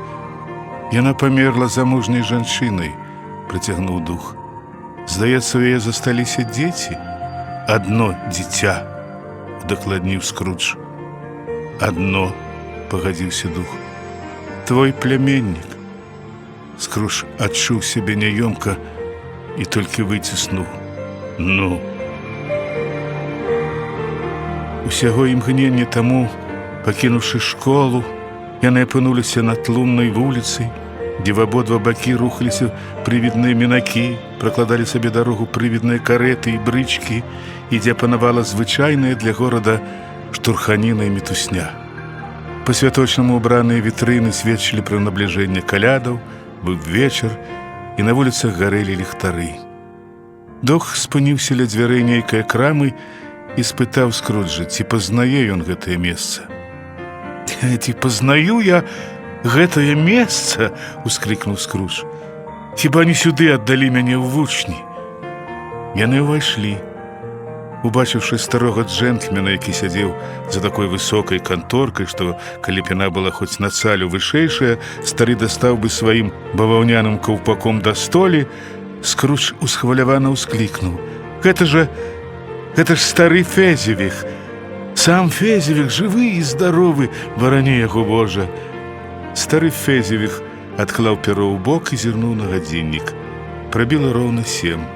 Стары пацёр рукі, паправіў ёмістую на таліі камізэльку, усім целам ад пантофляў да фрэналагічнай зоны зычлівасці на ілбе, засмяяўся і, задаволены масляным, гучным, бадзёрым святочным голасам, паклікаў: «Гэта же Эбенейзер! Дик!» Малады Скрудж, цяпер ужо не хлопчык, а юнак разам з другім чаляднікам жвава ўбег у пакой. «О, дык гэта ж Дик Уілкінс», — сказаў духу Скрудж. «Даль Бог, бедны Дик, ён быў так прывязаны да мяне. Дарагі сябра!» «Гей жа, хлопцы!» — прокричав Фезевір. «Годзе сёння працы. Завтра ж каляды, Дик. Чуеш, Эбенейзер? Каляды! Давайте, зачиняйте аканіцы!» — кричаў ён, гучна пляскаючы ў далоні. «Давайте, скокам!» Вы нават не ўяўляеце, як два гэтыя юнакі схапіліся за справу. Раз, два, тры, і вось яны ўжо на дварэ за каніцамі. 4, 5, 6 паставілі іх куды трэба. 7, 8, 9 зачынілі і замацавалі. І, бач, мы яшчэ до 12 не далічылі, а яны ўжо вярнуліся назад, дыхаючы, як скакавыя коні. «Хо-хо-хо-хо!» — закрычаў стары Фезевіх, з неймаверным спрытам саскокаючы з высокага крэсла. «Давайте, хлопцы, прыбірайце ўсё, нам трэба шмат месца. Давай, Дик, весялей, Эбенейзер!»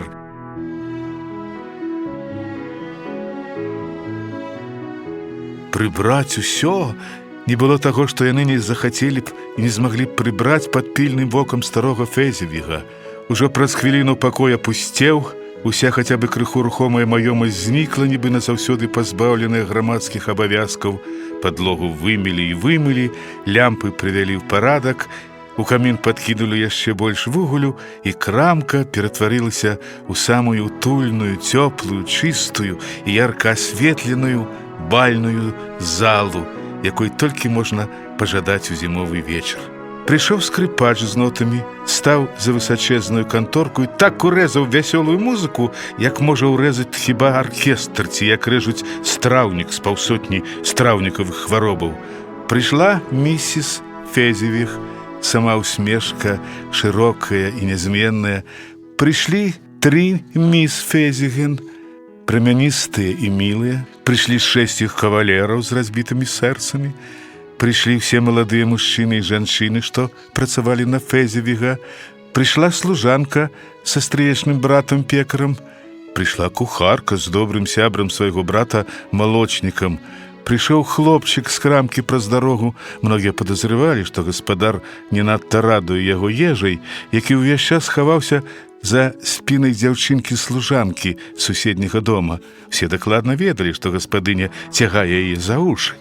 Прыйшлі ўсе, адно за адным, хтосьці сарабліва, хтосьці бадзёра, хтосьці зграбна, хтосьці няўклюдна, хтосьці упэўнена, хтосьці вагаючыся. Адным словам, так ці іначай, тым ці іншым спосабам, але прыйшлі ўсе.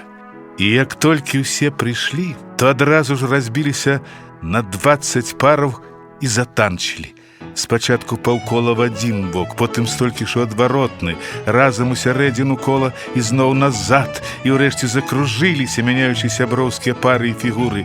Першая галаўная пара ўвесь час паварочвала раней, чым трэба, і адразу за ёй зноў жа не ў час выходзіла новая галаўная пара, пакуль усе пары не зрабіліся ўрэшце галаўнымі і не засталося нікога, хто ішоў бы ў хвасце.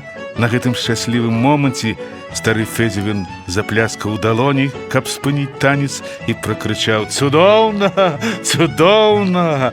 Пасля чаго скрыпач з галавой нырцануў у адмыслова падрыхтаваны для гэтага куфаль піва, аднак, пагарджаючы любым адпачынкам, тут жа з яго вынырнуў, і хаця танцоры яшчэ не сабраліся, зноў ударыў па струнах, прычым так, нібы гэта быў ужо зусім іншы скрыпач, які прыйшоў на замену першаму, дашчэнту знясіленаму і на насілках аднесенаму дадому, каб пераўзысці яго альбо загінуць у няроўным баі.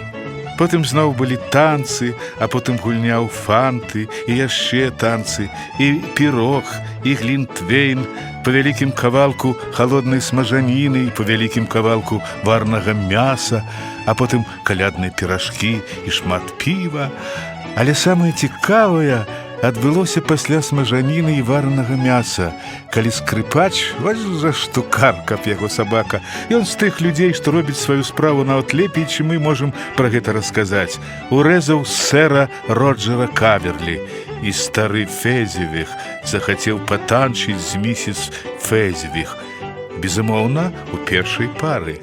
Ну, і працы ім было, скажу я вам, бо яны вялі 23 ці нават 24 пары танцораў, ды такіх, што, крый Божа, калі ўжо затанчылі, дык адбарабаняць так, што мала не падасца.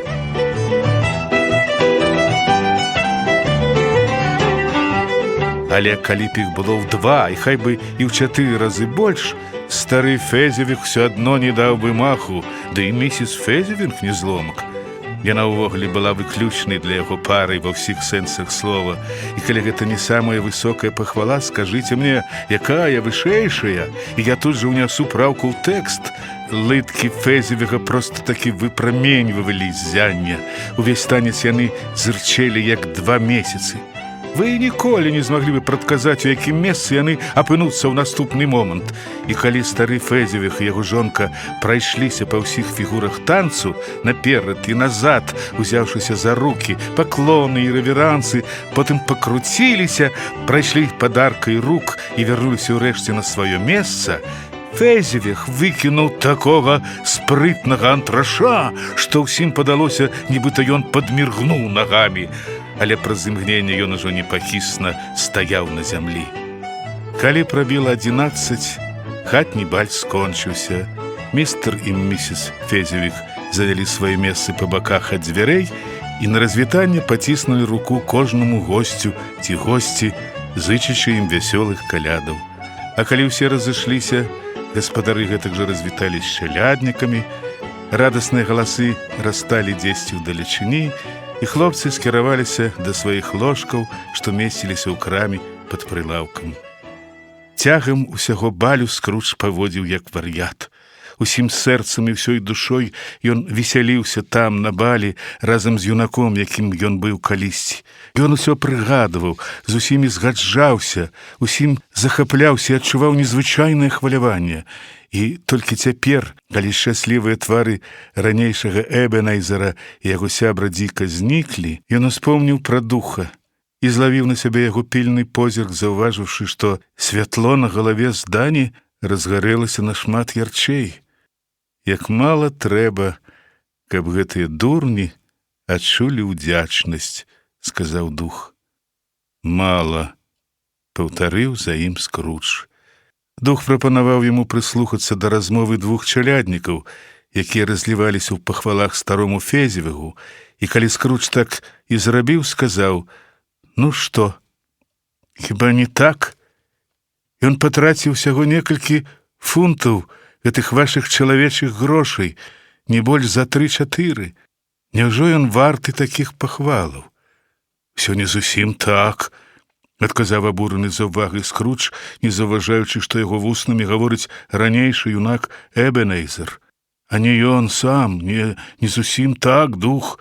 У яго сілах было зрабіць нас шчаслівымі ці няшчаснымі, а іншую працу лёгкай ці невыноснай, асалодай ці катаргай. Хай ён рабіў гэта з дапамогай словаў ці позіркаў, чагосьці дробнага і незаўважнага, што немагчыма ні палічыць, ні змерыць. Ну што з таго? Падорана ім шчасце каштуе не менш, чым купленае за вялікія грошы». Тут ён адчуў на сябе позірк духа і спыніўся. «Што здарылася?» – спытаў дух. «Нічога асаблівага», – адказаў Скрудж. «І ўсё ж настойваў прывід». «Да ну», – адмахнуўся Скрудж, – «нічога такога. Проста я хацеў бы цяпер сказаць свайму клерку слоўца другое. Вось і ўсё».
Сябры, вы слухалі старонкі аповесці Чарльза Дікенса «Калядны харал», пераклад на беларускую мову Ганны Янкута, выканаўца, заслужаны артыст Беларусі Уладзімір Рагаўцоў. Для слухачоў старэйшых за 16 гадоў.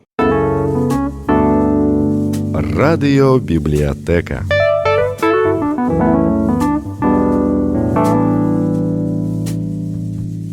Шаноўныя слухачы, прапануем вашай увазе старонкі аповесці Чарльза Дікенса «Калядны харал», пераклад на беларускую мову Ганны Янкута, выканаўца – заслужаны артыст Беларусі Уладзімір Рагаўцоў.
«Заходь!» — ускликнул дух. «Заходь, чалавеча, и будем знаёмыя!» Скруч нясмела зайшоў і апусціў перад духам галаву. Дзе падзеўся знаёмы нам раней упарты дзед? Вочы ў духа былі ясныя і добрыя, але сустрэцца з імі позіркам Скруч не хацеў. «Я дух сёлетніх калядаў», — сказаў волат. «Зірні ж на мяне!» Скруч пачціва паслухаўся. Дух быў апрануты ў просты зялёны строй, падобны да манты, абшытай белым мехам. Убранне гэтае свабодна вісела на ім, агаляючы шырачэзныя грудзі, якія нібыта пагаржалі жаданнем абараніцца ці схавацца з дапамогай нейкіх хітрыкаў. Ступакі, бачныя з-пад шырокіх складак мантыі, былі босыя, а на галаве духа не было ніякага ўбора, апроч вянку і вастралісту, на якім дзе-нідзе блішчэлі ледзяшы. Цёмна-каштанавыя пасмы волата былі доўгія і свабодна падалі на плечы. Гэтак жа свабодна глядзеў яго добры твар і іскрыстыя вочы. Свабода была ў яго рухах, вясёлым голасам, нясмушаных манерах і ва ўсім яго радасным абліччы. Дух быў падпяразаны пасам са старадаўнімі ножнамі, праедзенымі іржой і без мяча. «Ты ніколі не бачыў кагосьці такога, як я?» — усклікнуў дух. «Не бачыў», — пагадзіўся Скруч. «І ніколі не сустракаў іншых маіх родзічаў, то бок маіх старэйшых братоў, бо я ў сям'і наймалодшых, што нарадзіліся в апошнія гады», — працягваў прывід. «Думаю, не», — адказаў Скруч. «Баюся, што не. А ў цябе шмат братоў, дух?» «О, больш за 1800», — усклікнуў дух. «Ого! Пракармі такую вялізную сямейку», — прамармытаў Скруч. Дух сёлетніх калядаў падняўся. «Дух», — пакорліва сказаў Скруч, — «вядзі мяне куды хочаш. Мінулай ноччу я пайшоў пад прымусам і атрымаў урок, які добра засвоіў. Калі сёння ты хочаш нечаму мяне навучыць, хай гэта таксама прынясе мне карысць. Дакраніся да майго ўбрання». Скруч паслухаўся і тут жа ўчапіўся за мантыю. Вастраліс, амела, чырвоныя ягадкі, плюшчы, індычкі, гускі, дзічына, куры, саланіна, мяса, парасяткі, сасіскі, вустрыцы, пірагі, пудынгі, яблыкі і пунш — всё адразу ж знікла. Зніклі таксама пакой і камін, чырванаватае святло і нават сама ноч. Скруч з духам апынуліся на гарадской вуліцы.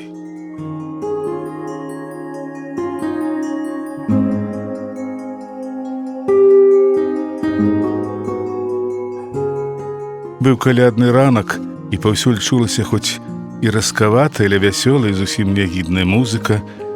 Надвор'е стаяла суровае, і людзі чысцілі ад снегу ходнікі для сваіх жытлаў і дахі сваіх дамоў.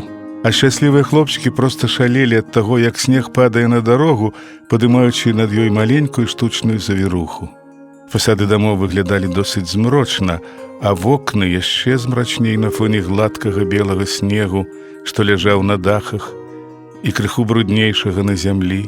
Цяжкія колы экіпажу і вазоў пакінулі на ім глыбокія барозны, якія па перасячэнні вялікіх дарог сотні разоў скрыжоўваліся і перакрыжоўваліся адна з адной, утвараючы заблытаную сістэму каналаў, ледзь заўважных у вязкай жоўтай слоці і ледзяной вадзе. Прыціснутыя пахмурным небам, самыя кароткія вулкі ўжо задыхаліся ад ліпкага, напалову вільготнага, напалову колкага ад мароза туману, найбуйнейшыя часцінкі якога асядалі на зямлю дажджом з найдрабнейшых шматочкаў сажы. Здавалася, усе коміны брытанскага каралевства дамовіліся разысціся на ўсю покалатку і з усяе моцы выдзьмухваць з месціва сваіх чэраваў. Ні надвор'е, ні сам горад не давалі падставу весяліцца. І тым не менш, навокал стаяла такая весялосць, што нават найчысцейшае летняе неба і найярчэйшае летняе сонца не маглі б з ёй спаборнічаць. А ўсё таму, што людзі, якія зграбалі снег з дахаў, былі бадзёрыя і радасныя. Яны перакрыкваліся з тымі, што працавалі на ходніках, і час ад часу жартаўліва перакідваліся сняжкамі. Снарады гэтыя былі лагаднейшыя са зброю слоўных войнаў. Весела смяяліся, калі траплялі, яшчэ весялей, калі пудлавалі. Крамкі гандляроў птушкай яшчэ не зусім зачыніліся, а крамкі зяленішчыкаў прамяніліся сваім багаццем.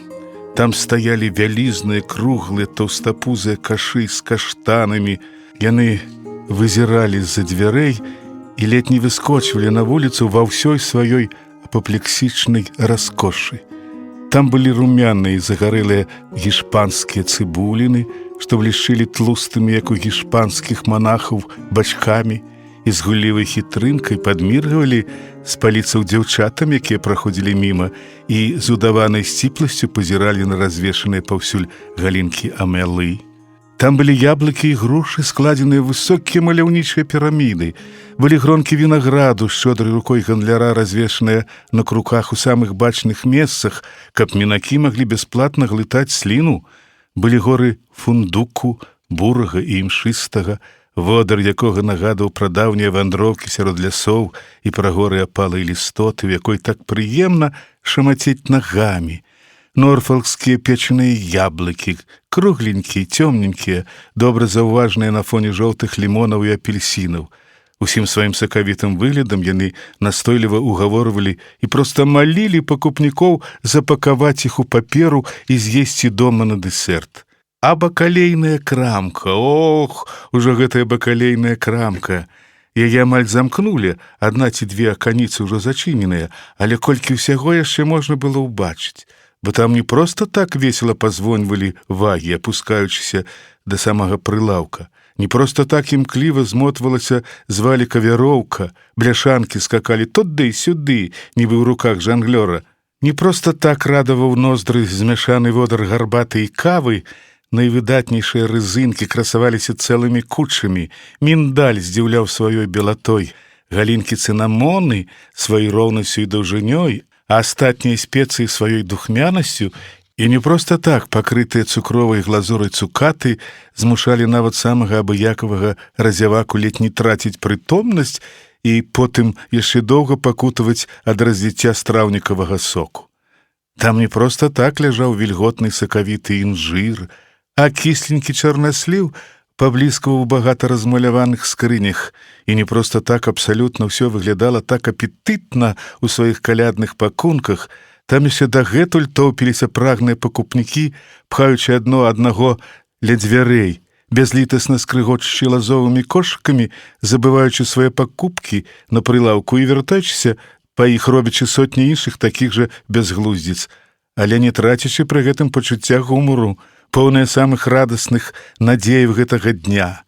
А бакалейнікі, яго памочнікі, былі такімі бадзёрымі і шчырымі, што тыя бліскучыя сэрцы з прашкі, якімі яны прышпілілі свае фартухі, можна было палічыць за іх уласныя, выстаўленыя на ўсеагульны агляд, каб іх маглі пакляваць калядныя галкі, калі з'явіцца ў іх такое жаданне. Але хутка званы на вежах паклікалі ўсіх добрых людзей у цэрквы і малельні, і вось вуліцамі рушылі вясёлыя, святочна апранутыя натоўпы. І ў гэты самы час з усіх завулкаў, вулачак і безназоўных закуткаў паказаліся новыя плыні людзей, што неслі калядных гусак у пякарні. Здавалася, што выгляд гэтых найбяднейшых гулякаў страшэнна зацікавіў духа, бо ён спыніўся разам са Скруджам ля ўваходу ў пякарню і, падымаючы накрыўкі з усіх стравах, што праносіліся міма, пырскаў на іх кропелькай ладану са сваёй паходні. А паходня гэтая была, скажу я вам, вельмі незвычайная, бо калі раз ці два хтосьці пхаў суседа і пачыналася сварка, дух крапіў з яе зласліўцаў, і да іх тут жа вяртаўся добры настрой. «Хіба не сорамна сварыцца ў калядны дзень?» – казалі яны. «Безумоўна, сорамна. Богам клянуся, што сорамна».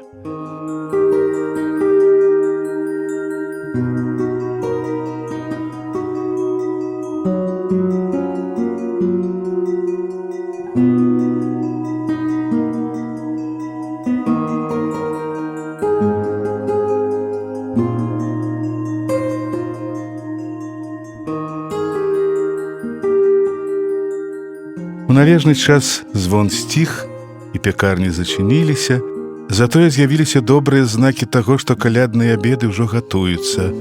Там, дзе за сцяной стаялі печы, снег пачаў раставаць, а ходнікі падымаліся так, нібыта іх смажылі разам з гускамі. «Ты пырскаеш на абеды для нейкага асаблівага смаку?» – пацікаюся Скрудж. «Ага, для асаблівага. І ён падыходзіць да любой сённяшняй стравы?» – працягваў Скрудж. «Да любой, прыгатаванай з любоўю, асабліва да бедняцкай». «А чаму да бедняцкай?» «Таму што беднякам гэта патрэбна найбольш». «Ведаеш, дух», – сказаў Скрудж, хвілінку падумаўшы, «мяне дзівіць, што сярод усіх істотаў у вакольных сусветах менавіта ты хочаш пазбавіць гэтых людзей іх нявінных уцехаў». «Я?» – усклікнуў дух. «Ты хочаш адабраць у іх магчымасць паабедаць кожны 7-й дзень тыдня», – сказаў Скрудж. «Гэта ж часта адзіны дзень, калі яны ўвогуле нармальна ядуць. Хіба не так?» «Гэтага я хачу», – усклікнуў дух. «Ты ж змагаешся, каб у нядзелю пякарні зачыняліся», – патлумачыў Скрудж. «Яно да гэтага і прывядзе». «Я дамагаюся!» – закрычаў дух. «Прабач, калі я памыляюся, але ўсё гэта робіцца пад тваім іменем, ці прынамсі пад імем твае сям'і», – сказаў Скрудж. «У вас на зямлі, – адказаў дух, – ёсць людзі, што сцвярджаюць, нібыта водзяць з намі знаёмства. Яны патураюць сваім жарсцям, пыхлівасці, зласлівасці, нянавісці, зайздрасці, нецярпімасці і сябялюбству. І ўсё гэта хаваючыся за нашым іменем.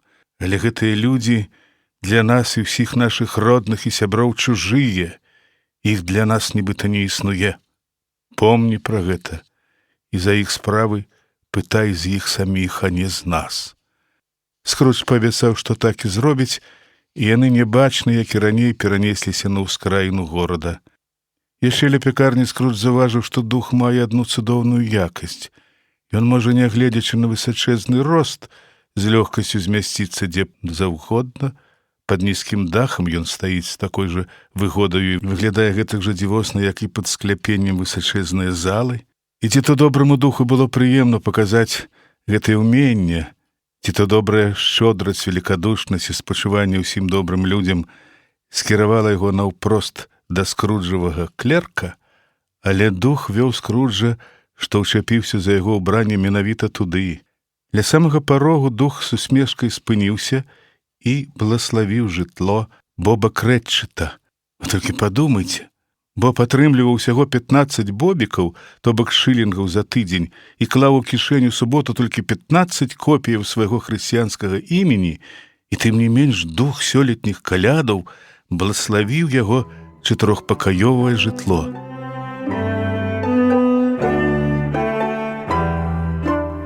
Тут паднялась жонка Боба, апранутая ў бедную, двойчы пераніцаваную сукенку, смела абшытую стужкамі. Таннымі стужкамі ўсяго за 6 пенсавалі, як жа яны выглядаюць, і з дапамогай другой сваёй дачкі Белінды таксама у цудоўных стужках паслала абрус. Юны Пітер Кретчет тым часам апусціў відэлец у рондаль з бульбай, і калі куточкі яго гіганцкага каўнерыка прыватнай уласнасці самога Боба, якая ў гонар свята перайшла да яго сына і спадчынніка, палезлі яму ў рот, адчуў сябе апранутым так элегантна, што адразу ж загарэўся жаданнем фарсануць кашуляй у самых модных парках. Тут у пакоі імкліва ўварваліся двое малодшых крэдчатаў, хлопчык і дзяўчынка, і з радасным крыкам паведамілі, што ля пякарні пахне смажанай гускай, і гэтая гуска, без сумневу, належыць ім. Цалкам занятыя чароўнымі думкамі пра шалфей і цыбулю, малодшыя крэдчаты закружылі вакол стала, да нябёсаў усхваляючы Пітера Крэдчата. Той, нягледзячы на каўнер, які яго ледзь не задушыў, зусім не заганарыўся і пачаў раздзьмухваць агонь, пакуль бульбіны, што да гэтага меланхалічна булькаталі ў рондалі, не пачалі гучна барабаніць у накрыўку, патрабуючы, каб іх вызвалілі і ачысцілі ад шкуркі. «А дзе гэта прападае наш даражэнькі татка?» – спытала місіс Крэдчат. «І ваш брат малы Тім?» Да і Марта у мінулыя каляды не спазнялася на паўгадзіны. «А вось і Марта, мама!» – акурат з'явіўшыся ў дзвярах, сказала дзяўчына. «А вось і Марта, мама!» – пракрычалі малодшыя крэдчаты. «Ура! Марта, якая ў нас гуска! Што ж ты, мілая, благослові, цябе Бог, сёння так позна?» – спытала місіс Крэдчат, разоў 10 пацалаваўшы дачку і увішна дапамагаючы ёй зняць шаль і каптур. «А вчора вечарам трэба было шмат чаго дарабіць, мама», – адказала дзяўчынка. «А сёння зранку мы прыбіраліся». «Ну што ж, ты прыйшла, і ўсё астатняе не важна», – сказала місіс Крэдчат. «Сядай бліжэй да агню, моя дарагая, сагрэйся, благослови цябе Бог». «Не, татка ідзе!» – закрычалі малодшыя крэдчаты, якія паспявалі быць паўсюль адначасова. «Хавайся, Марта, хавайся!» Марта падпарадкавалася, і вось увайшоў бацька, маленькі Боб, захутаны ў шалік, які звісаў на 3 футы спераду, не лічачы махры, апрануты ў зношаны касцюм, адпаведна сезону зацыраваны і вычышчаны, з малым Цімам на плячы. Бедны малы Цім, ён трымаў у руках кавеньку, а яго ногі былі ў металічных шынах. «Ну, і дзе наша Марта?» – усклікнуў, азіраючыся Боб Крэдчат. «Не прыйдзе», – сказала місіс Крэдчат. «Не прыйдзе», – разгубіўся Боб, і яго ўзнёслы настрой пакаціўся ўніз, бо ўсю дарогу ад царквы Крэдчат імчаў, як асядланы Цімам гарачы конь, і прыйшоўшы да фінішу ў пені. «Не прыйдзе дадому на каляды?» Марта не магла глядзець на яго расчараваны твар нават дзеля жарту і паспяшалася выскачыць з-за дзвярэй каморы ў яго абдоймы, тым часам як малодшыя крэдчаты схапілі малога Ціма і пацягнулі яго ў пральню, паслухаць, як спявае ў катле пудынг. «І як трымаўся наш малы Цім?» – спытала місіс Крэдчат, уволю пасмяяўшыся з даверлівасці Боба, калі той уволю наабдымаўся з дачкой. «Ну, ён быў проста чыстае золата», – адказаў Боб, – «і нават яшчэ лепей. Ён стаў вельмі разважлівы, бо шмат часу бавіць адзін, і часам гаворыць такое, што проста дзіву даешся. Калі мы ішлі дадому, ён сказаў мне, маўляў, добра, што людзі бачаць яго калеку ў царкве, бо ў калядны дзень ім, пэўна, прыемна згадаць пра таго, хто даў кульгавым жабракам магчымасць хадзіць, а сляпым бачыць». На гэтых словах голас Боба задрыжаў, а калі ён дадаў, што з кожным днём малы Цім робіцца ўсё дужэйшым і здаравейшым, голас задрыжаў яшчэ мацней. Тут яго перарваў стук рухавай кавенькі, малы Цім разам з братам і сястрой вярнуўся да свайго зэдліка ля каміна. А калі Боб небарака закасаў рукавы, нібыта штосьці ў гэтым свеце магло зрабіць іх яшчэ больш пашарпанымі, пачараваў над гарачым збанам з жынам і лімонам і ўвесь час памешваючы, урэшце паставіў яго на марудны агонь, Пітер і двое ўсюды існых маладых крэдчатаў выправіліся па гуску, з якой неўзабаве ўрачыстай працэсіяй і вярнуліся.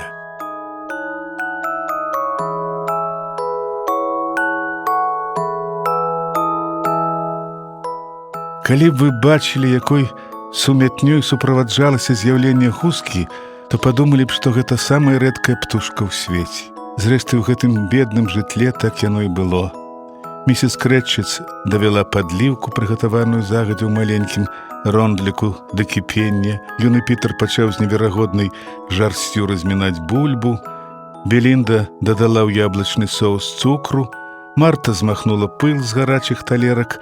Боб пасадзіў малога Ціма побач з сабою куточку, а два малодшыя Крэтчыты паставілі для ўсіх крэслы, не пакрыўдзіўшы і сябе, і прынялі вахту ля стала, засунуўшы ў рот па лыжцы, каб адтуль заўчасна не вырвалася адчайная просьба пра кавалачак гускі. Урэшце ўсе стравы былі расстаўленыя і малітва прачытаная. Пакуль місіс Крэтчыт, сур'ёзна гледзеўшы нож для мяса, рыхтавалася ўсадзіць яго ў грудзі гускі, павісла напружаная паўза. Але як толькі з стужкі пырснуў доўгачаканы сок, на сталом пранёсся задаволены ўздых. І нават малы Цім, натхнёным прыкладам двух маладых Крэтчытаў, застукаў ножом па стале і слабенькім голасам пракрычаў: «Ура!» Свет яшчэ ніколі не бачыў такой гускі. Боб не верыў, што такая гуска падавалася калісьці на нечы стол. Зноў і зноў зносіліся хвала яе мяккасці і водару, памеру і таннасці. Яе, прыпраўлены яблычным соусам і пададзены з бульбяным пюрэ, цалкам хапіла для сямейнага абеду. Больш за тое, як усцешана адзначыла місіс Крэтчыт, заўважыўшы на талерцы цудам ацалелы кавалачак косткі, яны нават не змаглі яе адолець. Усе былі сытыя, а малодшыя Крэтчыты яшчэ і да самых броваў выпаскаліся шалфеямі цыбуляй. Але вось Белінда памяняла талеркі, і місіс Крэтчыт адна, бо была занадта ўсхваляваная, каб вытрымаць сведак, пакінула пакой дастаць пудынг і падаць яго на стол.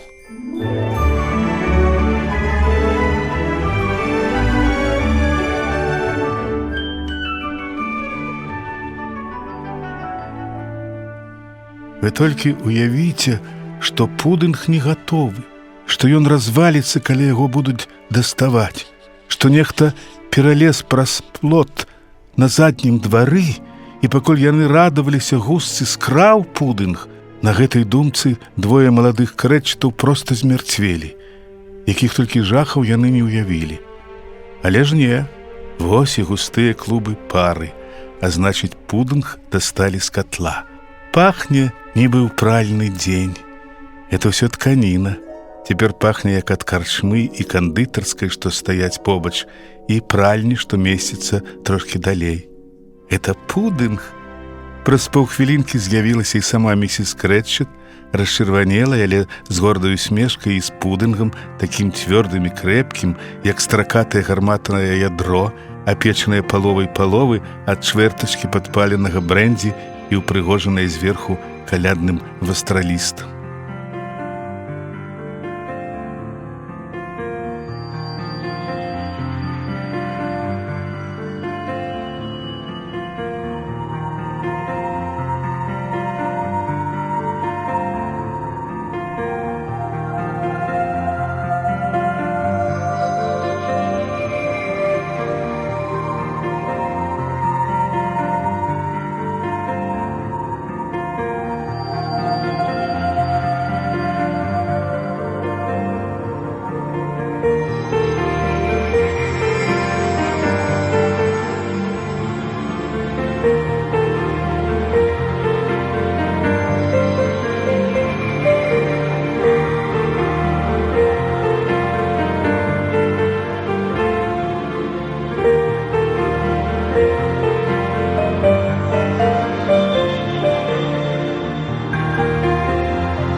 Сябры, выслухалі старонкі аповесці Чарльза Дікенса «Калядны харал», пераклад на беларускую мову Ганны Янкута, выканаўца, заслужаны артыст Беларусі Уладзімір Рагаўцоў. Для слухачоў старэйшых за 16 гадоў.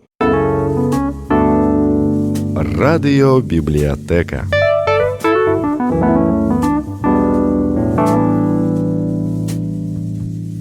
Шаноўныя слухачы, прапануем вашай увазе старонкі аповесці Чарльза Дікенса «Калядны харал», пераклад на беларускую мову Ганны Янкута, выканаўца, заслужаны артыст Беларусі Уладзімір Рагаўцоў.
О, цудоўны пудынг!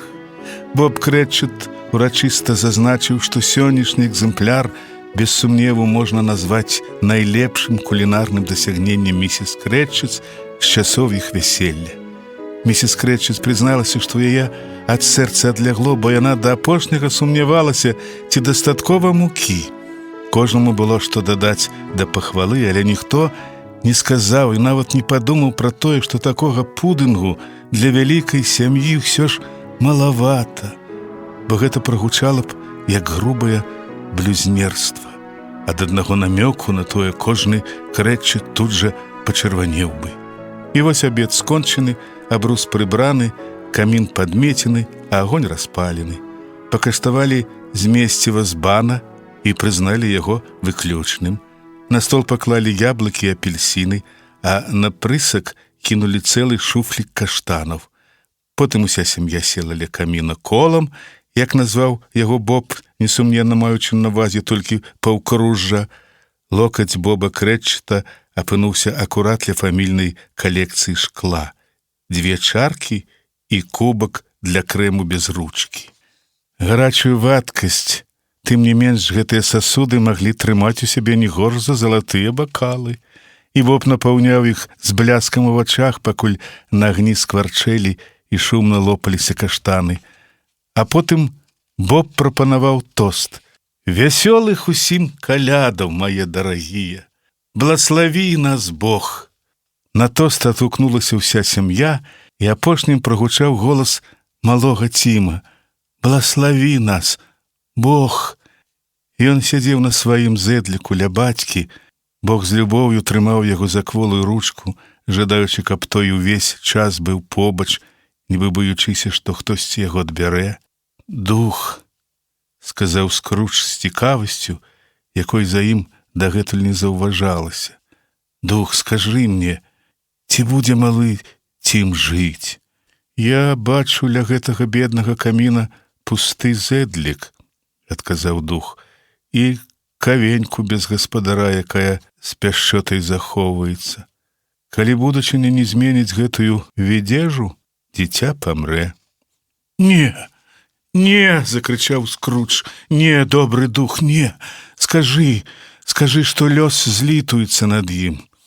Калі будучыня не зменіць гэтую відзежу, ніводзін з маіх наступнікаў яго ўжо не ўбачыць», — паўтарыў Дух. «Але што з таго? Калі яго лёс памерці, то лепш яму зрабіць гэта і скараціць лішак насельніцтва». Пачуўшы ад Духа ўласныя словы, Скрудж замаркоціўся. Яго ахапілі раскаянне і скруха. «Чалавеча», — прамовіў Дух, Калі ў тваіх грудях сэрца, а не камень, сцеражыся гэтых злых словаў, пакуль не даведаешся сам, што ідзе ёсць лішкам. Хіба табе вырашаць, каму жыць і каму памерці? Можа, ў вачах нябёсаў ты менш варты жыцця, чым мільёны такіх няшчасных дзяцей? О, Божа, што я чую? Нейкая жамярынка, седзячы на лістку, вырашае, што ў пылі развялося зашмат яе галодных братоў. Скрудж сагнуўся пад цяжарам прывідных папрокаў і з трымценнем апусціў вочы. Але, пачуўшы сваё імя, тут жа паспешліва іх падняў. «За містера Скруджа», – сказаў Боб. «За містера Скруджа, фундатара нашага свята». «Добры фундатар, нічога не скажаш», – пачырванеўшы усклікнула місіс Крэчет. «Шкада, што яго тут няма, а то б я падняла за яго такі тост, што ён бы ў мяне і наеўся, і напіўся». «Дарагая», – перапыніў яе Боб, – «тут жа дзеці, сёння ж каляды. Калі ўжо мы п'ем за здароўе такога агіднага, сквапнага, жорсткага і бессардэчнага чалавека, як містер Скрудж, значыць, сёння і праўда каляды», – прамовіла місіс Крэчет. «Ты цудоўна ведаеш, Роберт, што гэта за чалавек. Ніхто не ведае яго лепш за цябе, ні барака». «Дарагая», – мякка адказаў Боб, – «сёння ж каляды. Я п'ю за яго здароўе, але не дзеля яго, а толькі дзеля цябе і свята», – прамовіла місіс Крэчет. «Доўгіх яму гадоў жыцця, вясёлых яму калядаў і шчаслівага новага году. Я не сумняваюся, што весялосці і шчасця ў яго будзе дастаткова». Вслед за ёй выпілі і дзеці, першы раз за вечар пакрывіўшы душою. Апошнім выпіў малы Тім, але яму да тоста не было ніякай справы. Скрудж быў іх сямейным страшыдлам. Згадка пра яго кінула на святочную вячэру змрочны цень, які не рассейваўся цэлых 5 хвілінаў. Але як толькі цень рассеяўся, сама думка пра тое, што са злавесным Скруджам на сёння скончылі, зрабіла іх у 10 разоў весялейшымі, чым раней. Боб Крэчет расказаў, што ён прыгледзеў для Пітера працу, і калі ўсё будзе добра, яна прынясе ім цэлых 5 шылінгаў і 6 пенсаў на тыдзень. Двое маладых Крэчетаў проста выбухнулі смехам, уявіўшы Пітера ў ролі дзелавога чалавека, а сам Пітер задуменна уперыўся з-пад свайго каўняра ў агонь, нібы выбіраючы найлепшы спосаб капіталаўкладання, калі ён пачне атрымліваць такія неверагодныя прыбыткі. Пасля Марта, якая вучылася ў мадысткі, расказала, што ёй даводзіцца рабіць, колькі гадзінаў працаваць без перапынку, як яна збіраецца заўтра добра выспацца і адпачыць, бо заўтра свята яе адпусцілі дадому. І яшчэ расказала, як некалькі дзён таму бачыла нейкую графіню і нейкага лорда, і лорд быў у вышыню зусім такі, як Пітер. На гэтых словах Пітер падцягнуў каўнер яшчэ вышэй, так што калі б вы таксама там сядзелі, то ні за што б не разгледзелі яго галавы. Увесь гэты час Каштаны і Збан хадзілі па коле, і ўрэшце малы Тім заспяваў тоненькім жаласлівым галаском песеньку пра дзіця, якое заблукала ў снезе, а спяваў ён, мушу сказаць, вельмі добра. Ва ўсім гэтым не было нічога выбітнага. У сям'і Крэчетаў няма асаблівых прыгажуноў, апраналіся яны не надта добра, іх абутак часта намакаў, іх вопратка вылучалася сціпласцю, а Пітеру, відаць, ужо здаралася наведваць ліхвяроў, і ўсё ж яны былі шчаслівыя, задаволеныя адно адным, удзячныя лёсу і усцешаныя святочным часам.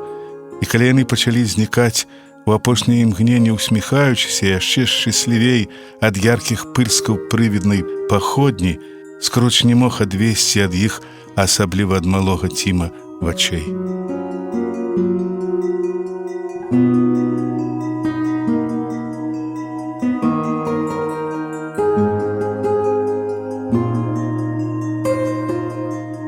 Тым часам ужо зусім сцямнела, пайшоў густы снег, і калі Скрудж з духам рушылі вуліцай далей, у кухнях, гасцёўнях і ўсіх астатніх пакоях ярка гарэлі вясёлыя чароўныя агні. Трымтлівыя водбліскі сведчылі пра тое, што падрыхтоўка да сямейнай вячэры ў самым разгары, талеркі падаграваліся ля ачага, а цёмна-чырвоныя гардзіны ўжо чакалі, каб імі адмежаваліся ад холаду і цемры. Там усе дзеці выбеглі з дому ў снег, каб сустрэць сваіх жанатых братоў і замужніх сёстраў, дзядзькоў і цётак, кузэнаў і кузінаў, каб першымі прывітаць іх. А тут на шторах мільгаюць цені гасцей, а там групка прыгожых дзяўчатак у цёплых капелюшах і футраных боцьках хорам шчабечучы перабягае да суседзяў. І горад таму самотніку, яны ў гэтым зусім не сумняюцца, які заўважыць іх спрытных разрумяненых чараўніц. Мяркуючы з колькасці людзей, якія выправіліся ў госці да сяброў, можна падумаць, што ў дамах не засталося нікога, хто мог бы гэтых гасцей прыняць. Але, насамрэч, у кожным доме чакалі візіцёраў і распальвалі агонь так, што полымя сягала пасярэдзіне коміна. Блаславі іх Бог, як жа радаваўся дух, як расхіналіся адзежы на яго шырокіх грудях, як раскрывалася яго ёмістая далонь, ад усяе шчодрай душы разліваючы навокал чыстую ясную радасць. І нават па-святочнаму апрануты ліхтаршчык, відаць, прывядзе вечар не дома, які бег перад імі і рассейваў па цёмнай вуліцы кропачкі святла, гучна рассмяяўся, калі міма яго праляцеў дух, хаця наўрад ці заўважыў, што мае апроч калядаў яшчэ і іншую кампанію. І раптам дух нават не папярэдзіў, яны апынуліся сярод пустыннага і панылага тарфяніка, на якім былі велічэзныя глыбы грубага каменю, падобныя да волатавых надмагільнікаў. Паўсюль расцякалася вада, ці дакладна і расцякалася б, калі б мароз не ўзяў яе ў палон, і на ўсім абшары не расло нічога апроч моху і жаўтазеллю і густой жорсткай травы. На захадзе ад вечаровага сонца застаўся толькі вогненна-чырвоны акрайчык, які некалькі імгненняў гарэў над гэтымі закінутымі мясцінамі, і нібы панурае вока ўсё больш і больш хмурыўся і маружыўся, пакуль зусім не знік у густым змроку найцямнейшыя ночы. «Дзе мы?» – спытаў Скрудж. «Там, дзе жывуць рудакопы, што працуюць у земных нетрах», – адказаў дух. «Але мяне яны ведаюць. Глядзі!»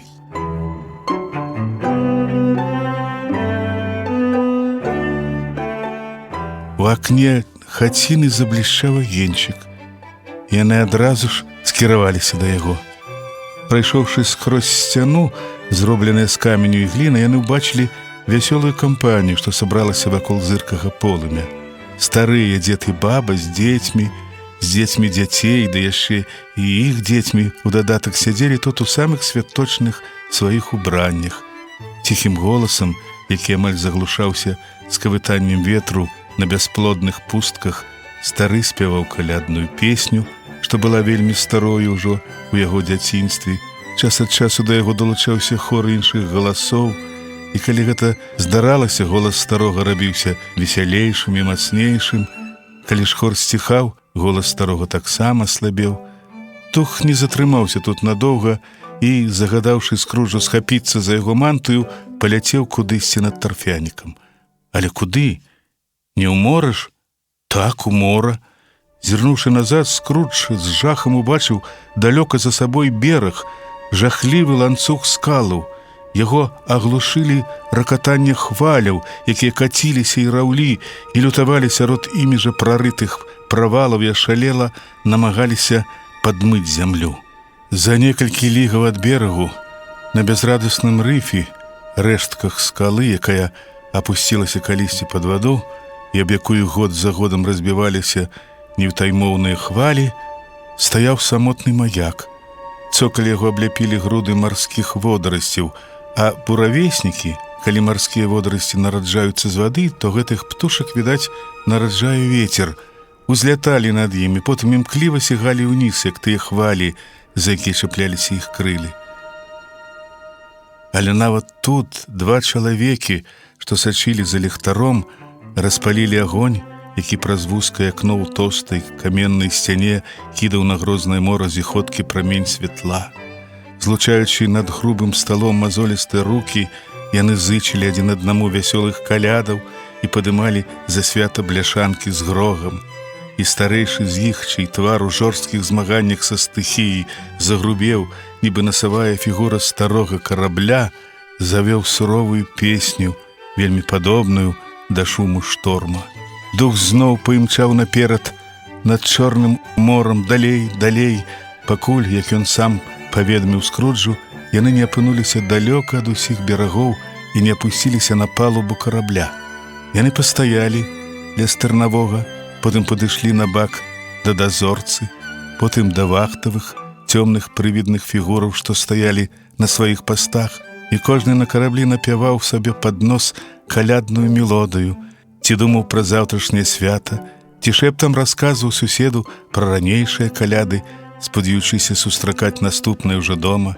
І ў кожнага на карабле, няважна, спаў ён ці нёс службу, быў добрым ці злым, знаходзіліся ў гэты вечар цяплейшыя, чым звычайна словы для тых, хто быў побач.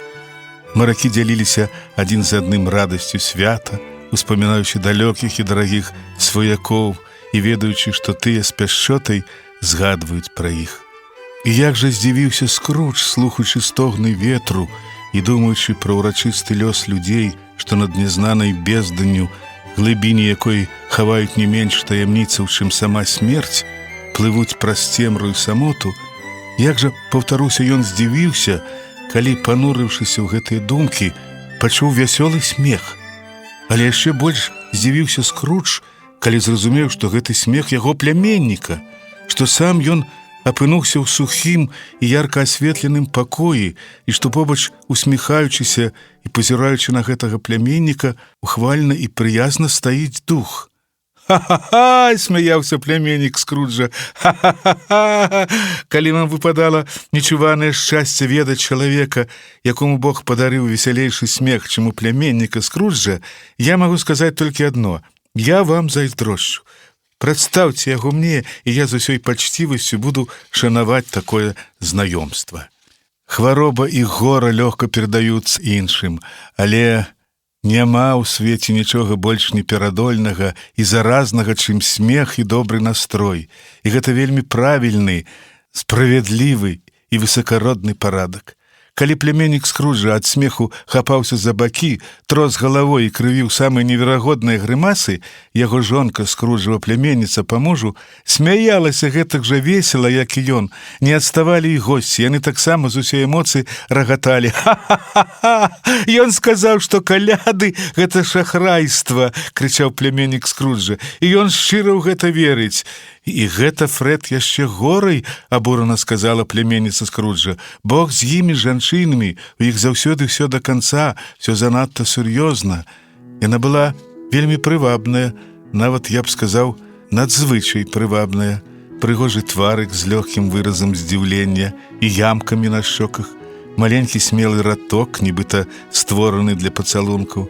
Ды што там, дакладна для іх створаны, падбароддзе з гэтымі слаўнымі ямінкамі, якія з'яўляліся, калі яна смяялася, і самыя прамяністыя вочы, якімі толькі магла пахваліцца жывая істота. Всё ў ёй, так бы мовіць, кідала выклік.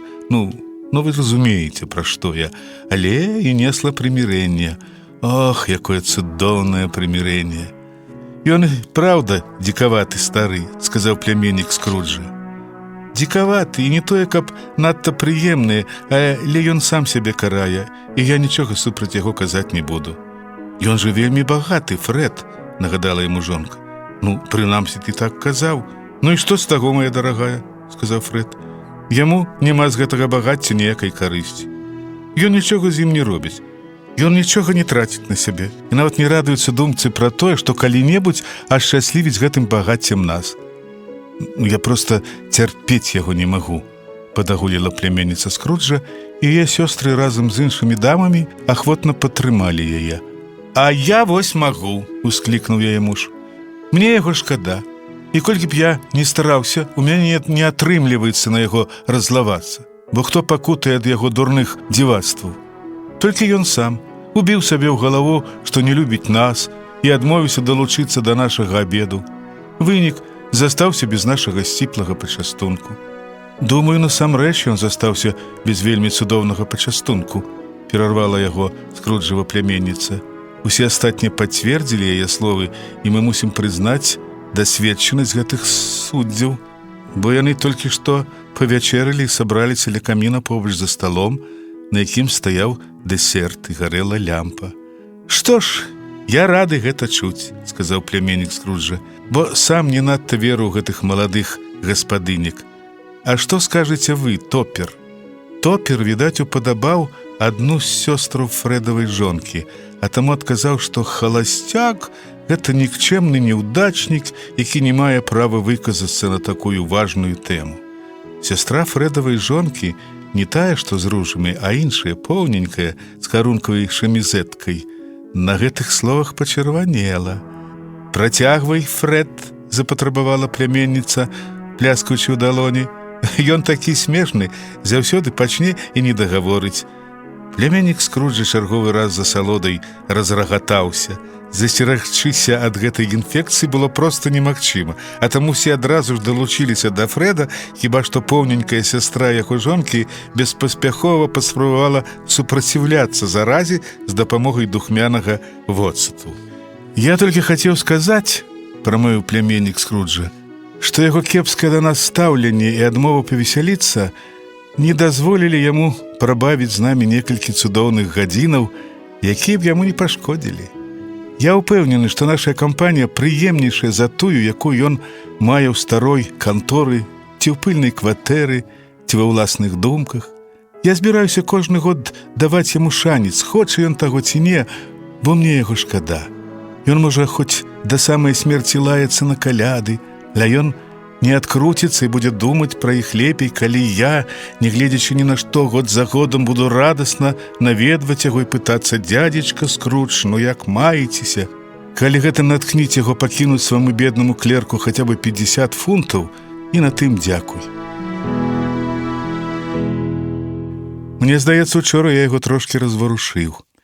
Пасля сцвярджэння, нібыта Скруджа можна разварушыць, пачуўся новы выбух смеху, але надзвычай дабрадушнаму гаспадару не было асаблівай справы, з чаго смяюцца госці, абы яны смяяліся як найчасцей, таму ён падтрымаў іх весялосць і задаволена пусціў па коле бутэльку. Папіўшы гарбаты, яны арганізавалі спевы.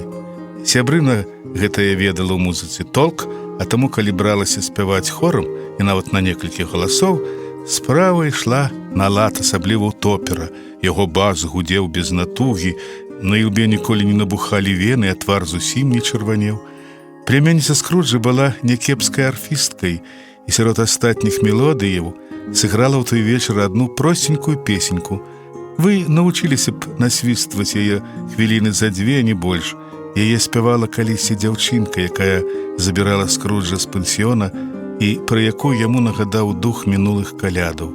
Першыя ж ноты песенькі абудзілі ўспамін пра ўсё паказанае духам і яшчэ больш змякчылі сэрца старога скнары. Калі б ён мог у тыя часы слухаць яе часцей, думаў Скрудж, ён збярог бы дабрыню свайго сэрца і стварыў бы шчасце ўласнымі рукамі, не маючы патрэбы успамінаць пра рыдлёўку Далакопа, які пахаваў Джэйкаба Марлі. Аднак вечар быў прысвечаны не адной толькі музыцы. Пасля музычных практыкаванняў пачалі гуляць у фанты, бо часам так прыемна зноў ператварыцца ў дзіця, і калі як не на каляды у дзень нараджэння святога немаўляткі.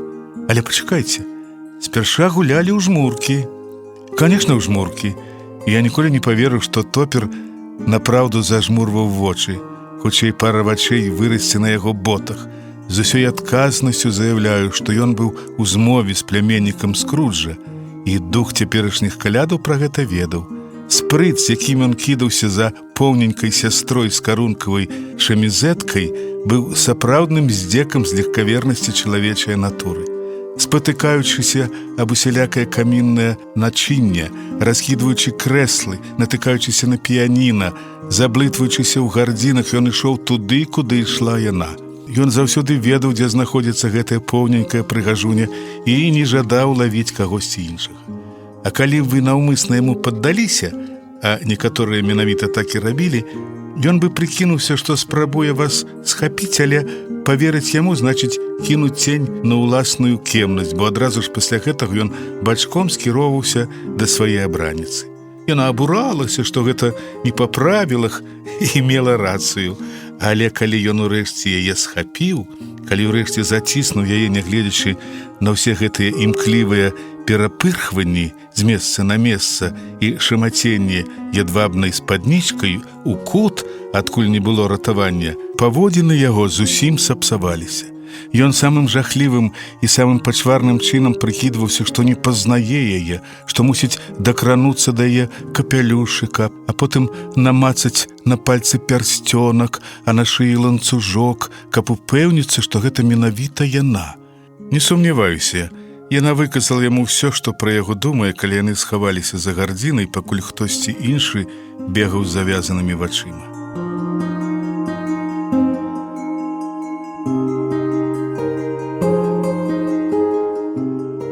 Пляменніца Скруджа ў жмуркі не гуляла.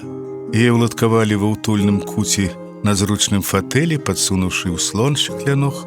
Скрудж і дух стаялі за яе спінай, але да гульні ў фанты яна далучылася і ўразіла ўсіх, калі трэба было гаварыць кампліменты на кожную літару алфавіту. А ў гульні «Як, калі і дзе» да таемнай радасці пляменніка Скруджа яна пераўзышла ўсіх сваіх сёстраў, хаця топер можа пацвердзіць, што яны таксама былі надзвычай здагадлівыя. Гасей было каля 20, усе яны ўдзельнічалі ў гульнях, нават Скрудж. У радасным запале ён забываў, што яго голас не далятае да чужых вушэй і час ад часу выкрыкваў свой адказ, які амаль заўсёды быў правільны, бо нават самыя вострыя іголкі уайтчэпелскай вытворчасці не пераціраюць нітку вушкам, гарантыя 100%, не вастрэйшыя за розум Скруджа, калі толькі яму з нейкай прычыны не хочацца падацца дурнем. Дух вельмі радаваўся добраму настрою Скруджа і сачыў за сваім спадарожнікам з такой прыхільнасцю.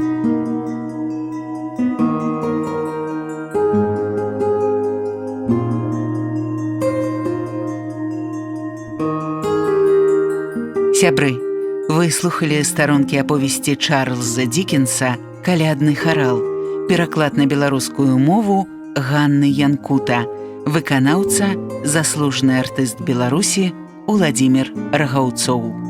Для слухачоў старэйшых за 16 гадоў. Радыёбібліятэка.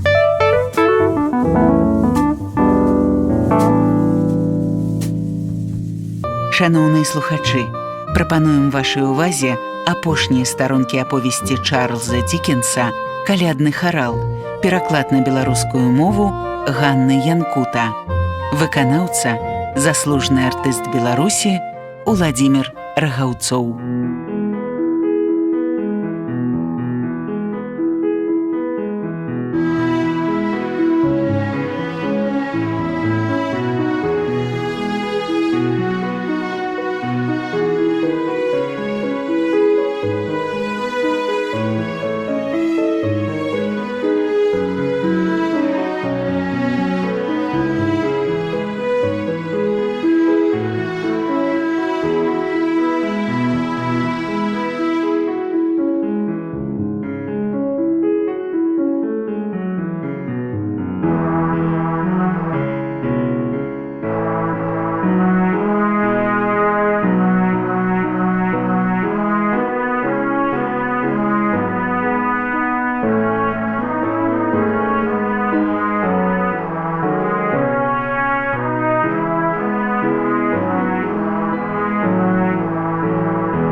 Дух вельмі радаваўся добраму настрою Скруджа і сачыў за сваім спадарожнікам з такой прыхільнасцю, што той пачаў нібы хлопчык выпрошваць дазволу застацца ў пляменніка да канца вечара.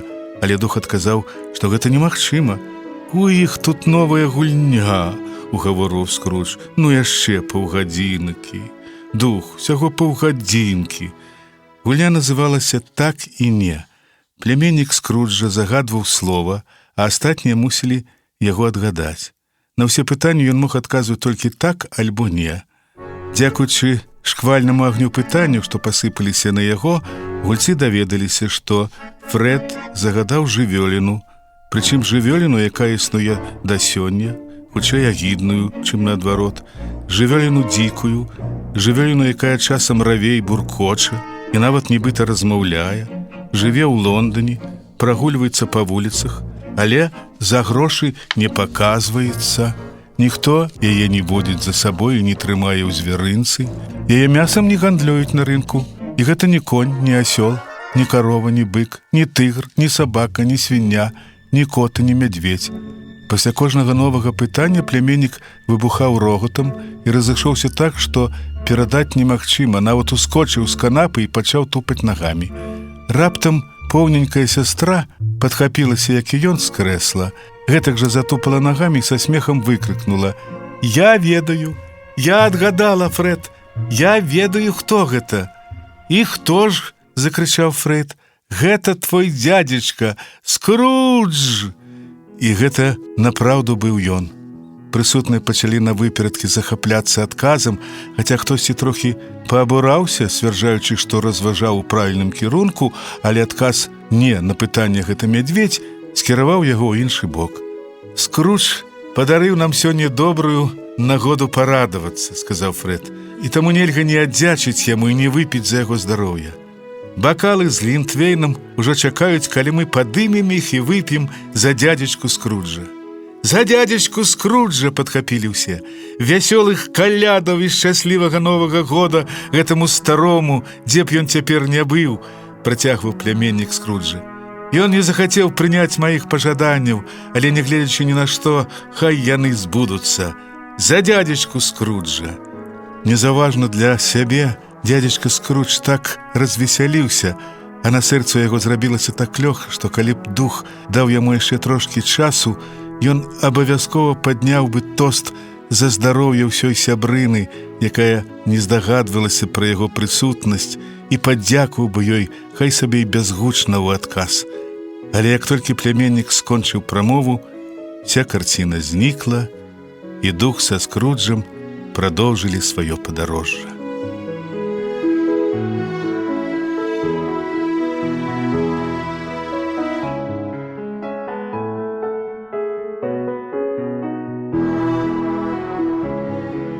Шмат чаго яны пабачылі, шмат куды трапілі, шмат дамоў наведалі і паўсюль прынеслі шчасця.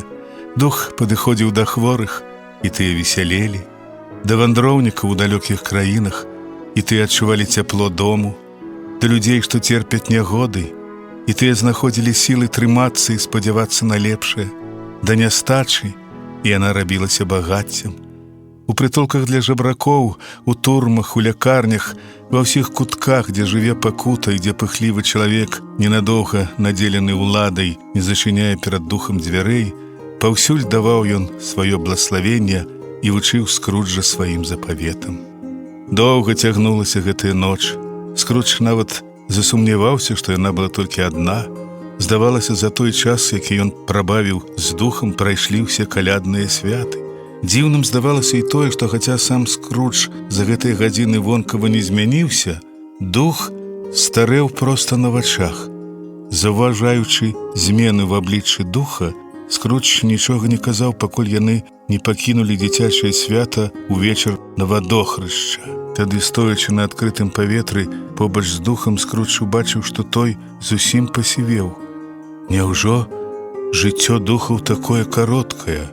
– спытаў Скрудж. «На гэтай зямлі жыццё маё нядоўгае», – адказаў дух. «Сёння ноччу яно заканчваецца». «Сёння?» – усклікнуў Скрудж. «Так, апоўначы. Чуеш? Мой час блізкі». У гэты момант гадзіннік на званіцы прабіў 3:12. «Прабач, калі я не маю права задаваць такое пытанне», – пачаў Скрудж, пільна ўзіраючыся ў адзежы духа. «Але я бачу пад крысом твайго ўбрання штосьці дзіўнае і табе неналежнае. Што гэта? Птушыныя лапы ці кіпцюры?»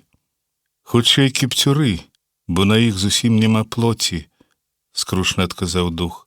«Зірні». Ён расхінуў складкі свае адзежы, і Скрудж убачыў дваіх дзяцей, няшчасных, жахлівых, агідных, брыдкіх, і убогіх. Яны ўкленчылі ля ног духа і ўчапіліся за край яго мантыі. «О, паглядзі на іх, чалавеча!» — усклікнуў дух. «Паглядзі, паглядзі на іх!» Гэта былі хлопчык і дзяўчынка, зжаўцелыя, замораныя, нахмураныя, ваўкаватыя, пакорлівыя ў сваёй знявазе абадранцы. Чыясьці зморшчаная рука, нібыта старасць, загарнула іх у лахманы, высушыла і сказіла рысы іх твараў, якія пяшчотнае юнацтва мусіла наліць жыццём і разрумяніць свежымі фарбамі. Там, дзе маглі панаваць анёлы, стаіліся дэманы і злавесна глядалі наваколля. Ніякія змены, ніякія выраджэнні, ніякія вычварэнні чалавецтва ніводнай эпохі, пачынаючы з часоў загадкавага і чароўнага стварэння свету, яшчэ не спараджалі такіх брыдотных і вусцішных пачвараў. Скалануўшыся, Скрудж адхінліўся. Гэтыя істоты з'явіліся перад яго вачыма зусім нечакана, і калі ён паспрабаваў сказаць, што яны мілыя дзеці, словы захраслі ў яго горле, не жадаючы ўдзельнічаць у мане такога неймавернага размаху. «Гэта твае дзеці, дух?» — толькі і змог выціснуць Скрудж. «Яны дзеці чалавека», — адказаў дух, пазіраючы на іх уніз. «Яны чапляюцца за мяне, ратуючыся ад сваіх бацькоў. Хлопчык — гэта невуцтва, дзяўчынка — нястачы. Сцеражыся іх абодвух і ўсяго, што з імі звязана, але больш за ўсё сцеражыся хлопчыка, бо на яго ілбе напісана «пагібель», і хлопчык напраўду прынясе яе, калі надпісу не сцерці. «Адмаўляй гэта!» — ускрыкнуў дух, працягваючы рукі у бок горада. «Выкляні тых, хто будзе папярэджваць. Выкарыстай невуцтва і нястачу дзеля сваёй мэты і распаўсюдзь іх, і чакай канца». «Няўжо у іх няма падтрымкі ці прыстанку?» — запытаў Скрудж. «Хіба у нас не хапае турмаў?» — пацікавіўся дух, зноў звяртаючыся да Скруджа з яго ўласнымі словамі. «А працоўных дамоў?» «Добры дух, сама твая натура уступаецца за мяне і шкадуе. Скажы, што, змяніўшы сваё жыццё, я магу яшчэ змяніць цені, якія сёння ўбачыў». Гадзіннік прабіў 12.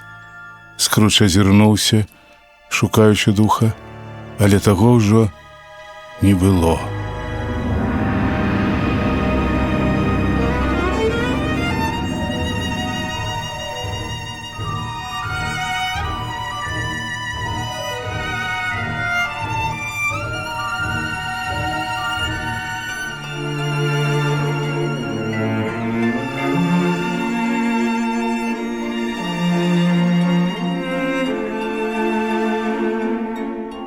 Так, і гэты слупок ложка быў яго, і ложак быў яго, і пакой быў яго.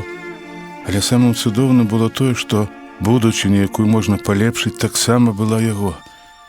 «Я буду жыць мінулым, цяперашнім і будучым», — паўтарыў Скрудж, выкараскаваючыся з ложка. «О, Джэйкаб Марлі, хай жа славяцца святыя нябёсы і каляды. Я кажу гэта, укленчыўшы, стары Джэйкаб, укленчыўшы». Добрыя намеры так узрушылі, натхнілі Скруджа, што голас яго дрыжаў і амаль адмаўляўся слухацца, і твар яго быў мокры ад слёз. Скрудж ніяк не мог даць рады касцюму, выварочваў яго, надзяваў дагары нагамі, блытаў рукавы і штаніны і вычвараў кучу іншых бязглуздзіцаў. Ну і што мне цяпер рабіць?» — смеючыся і плачучы, усклікнуў Скрудж, змагаючыся з панчохамі, як лакаон са змеямі. «Я лягчэйшы за пёрка, я шчаслівейшы за анёла. Я весялейшы за хлопчука Гарэзу. Я бесклапотнейшы за выпіваку. Вясёлых калядаў кожнаму дому, шчаслівага новага году усяму свету. Ён праскакаў у гасцёўню. Гэй, гэй, ура! Гэй, гоп! А вось і рондаль з кашай, крычаў Скрудж, зноў падымаючы вэрхал і совгаючыся ля каміна. А вось і дзверы, праз якія прыйшоў дух Джэйкаба Марлі. Вось кут, у якім сядзеў дух сёлетніх калядаў, а праз гэтае акно я бачыў прывіду блукальцаў. Всё правильно, всё як мае быць, всё это насамрэч.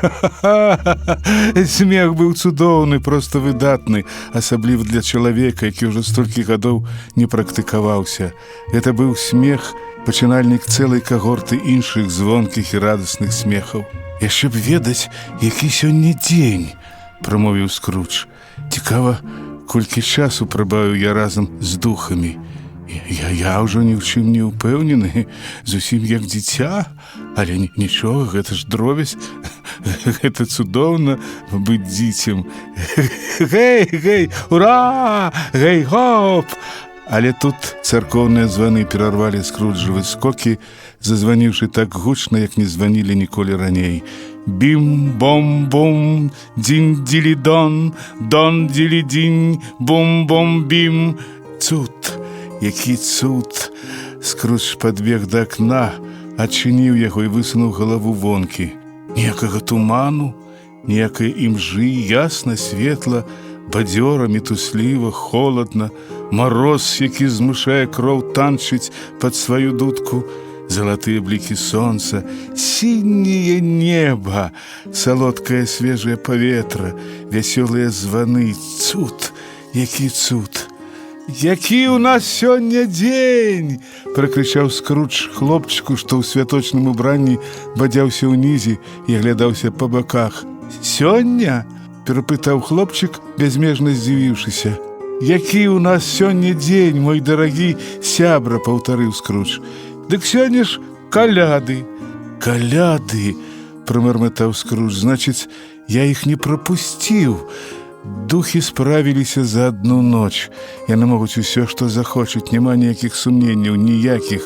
Гэй, мілы хлопчык, чаго вам? Ці ведаеш ты гандляра птушкай праз вуліцу на рагу? Спытаў Скрудж. А як жа, адказаў хлопчык. Якое кемлівае дзіця, узрадаваўся Скрудж. Проста цудоўны хлопец. Можа, ты яшчэ ведаеш, ці прадалі яны тую шыкоўную індычку, што вісіць на вітрыне. Толькі не маленькую, а самую вялікую. Тую, якая памерам рыхтык з мяне, перапытаў хлопчык. Ах, што за разумнае дзіця, усклікнуў Скрудж. Адно задавальненне з такім паразмаўляць. Так, жэўжык, менавіта яе. Не прадалі, вісіць яшчэ, адказаў хлопчык. Праўда, перапытаў Скрудж, тады ідзі і купі яе. Да ну вас, заявіў малы. Не, я сур'ёзна, а сказаў Скрудж, ідзі, купі яе і папрасі, каб прынеслі сюды, а я ўжо скажу, куды яе адправіць.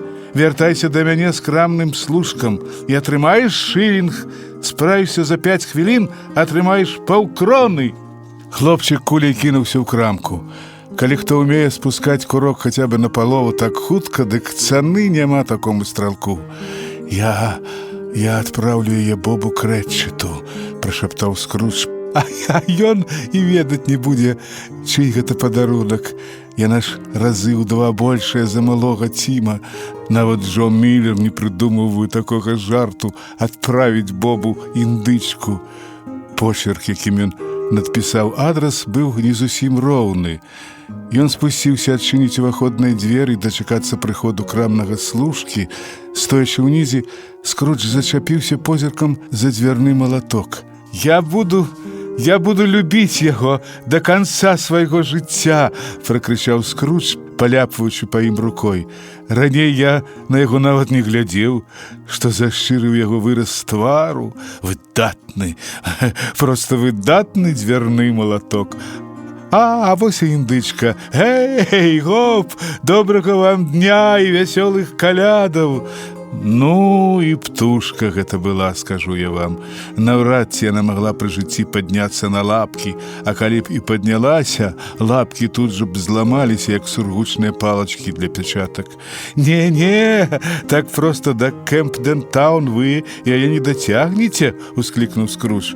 Трэба наймаць Кэп. Смех, з якім ён прамовіў гэтыя словы, і смех, з якім ён заплаціў за індычку, і смех, з якім ён потым разлічыўся за Кэп, а таксама смех, з якім ён узнагародзіў хлопчыка, былі проста дробязі ў параўнанні са смехам аж да слёз, з якімі ён прысеў, запыхаўшыся на крэсла.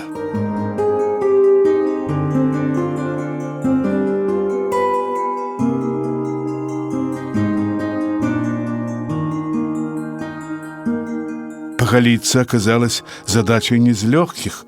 Рука Скруджа все яшчэ моцна дрыжала, а галенне ж патрабуе надзвычайнай пільнасці, нават калі вы не спрабуеце пры гэтым танчыць. Але калі б Скрудж адчыкаў сабе кончык носа, ён проста наляпіў бы зверху кавалачак пластыру і застаўся б цалкам задаволены. Апрануўшыся ва ўсё найлепшае, ён урэшце выйшаў на вуліцу. Там ужо топіліся людзі, якіх ён бачыў падчас вандроўкі з духам сёлетніх калядаў. Заклаўшы рукі за спіну, Скрудж шпацыраваў туды-сюды і з прыемнай усмешкай разглядаў мінакоў. Ён выглядаў такім неадольна прыязным, што трое-чацвёра добразычлівых прахожых пажадалі яму вясёлых калядаў і ўсяго самага добрага. Пазней Скрудж не раз сказаў, што з усіх салодкіх гукаў, якія яму даводзілася чуць, гэтыя былі для яго вушэй найсаладзейшымі. Не паспеўшы адысці далёка ад дому, ён заўважыў таго самага мажнога джентльмена, што ўчора зазірнуў у яго кантору са словамі «Скрудж і Марлі», калі не памыляюся. У Скруджа ажно сэрца зашчымела, калі ён уявіў, якім позіркам змерыць яго гэты стары джентльмен, аднак ведаў, якая дарога яго чакае, і не збочыў з яе. «Шаноўны сэр», — сказаў Скрудж, паскараючы крокі і хапаючы старога джентльмена за рукі, «мае шчырыя вітанні. Спадзяюся, учора вам спадарожнічаў поспех. Вы робіце вельмі добрую справу. Вясёлых вам калядаў». «Містер Скрудж, гэта вы?» «Ён самы», — пацвердзіў Скрудж. «Гэта маё імя, але, баюся, вам яно не надта прыемнае. Дазвольце папрасіць у вас прабачэнне. Ці не будзеце вы так ласкавы?» І тут Скрудж прашаптаў яму штосьці на вуха. «Божа літасць вы!» — усклікнуў джентльмен, нібыта яму дух заняло. «Дарагі мой містер Скрудж, вы што, сур'ёзна?» «Так, я настойваю», — адказаў Скрудж, «і не на фартынг меней. За мною, паверце, набраўся вялікі доўг. Вы зробіце мне такую паслугу?» «Дарагі мой сэр», прамовіў Скруджа ў суразмоўца, паціскаючы яму руку. «Нават не ведаю, што сказаць пра такую «Не кажыце нічога, прашу вас», — запярэчыў Скрудж. «Заходзьце як-небудзь, калі ласка, ў госці. Вы ж зойдзеце?» «Ахвотна», — усклікнуў стары джентльмен, і было бачна, што гэта чыстая праўда. «Дзякуй вам», — сказаў Скрудж. «Я вельмі вам абавязаны. 1000 разоў дзякуй. Бог вам у помач». Ён схадзіў у царкву, потым пабадзяўся па вуліцах, паназіраў за людзьмі, што туляліся туды-сюды, пагладзіў дзяцей па галовах, пагутарыў з жабракамі, пазазіраў у кухні і вокны дамоў і зразумеў, што ўсё гэта прыносіць яму радасць. Ён і падумаць не мог, што нейкі шпацыр, ды ўвогуле хоць нешта можа зрабіць яго такім шчаслівым. Папоўдні ён скіраваўся дадому пляменніка. Разоў 10 прайшоўся ён міма дзвярэй, перш чым набраўся смеласці падняцца на ганак і пагрукаць.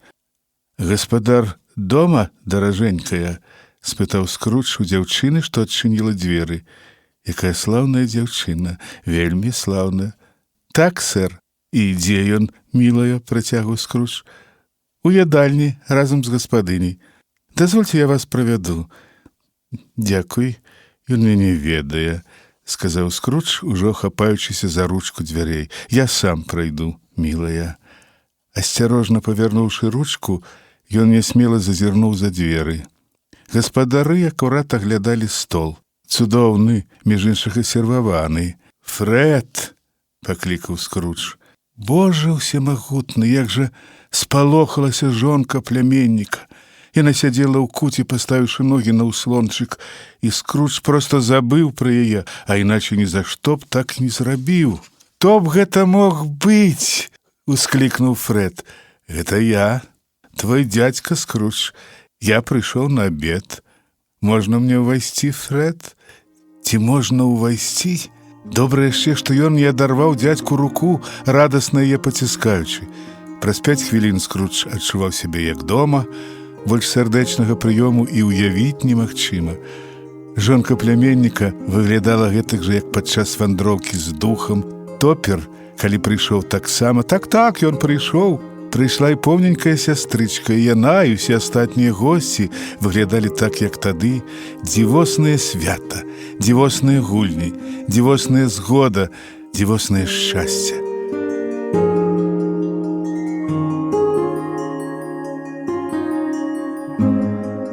Але наступным ранкам Скрудж як мага раней прыйшоў у кантору. О, было яшчэ зусім рана. Толькі б паспець першым, толькі б злавіць Боба Кретчета, які, безумоўна, спозніцца. Вось пра што марыў ён наступным ранкам. Так усё і атрымалася. Вось гадзіннік прабіў 9, а Боба няма. 9:45, Боба ўсё яшчэ няма.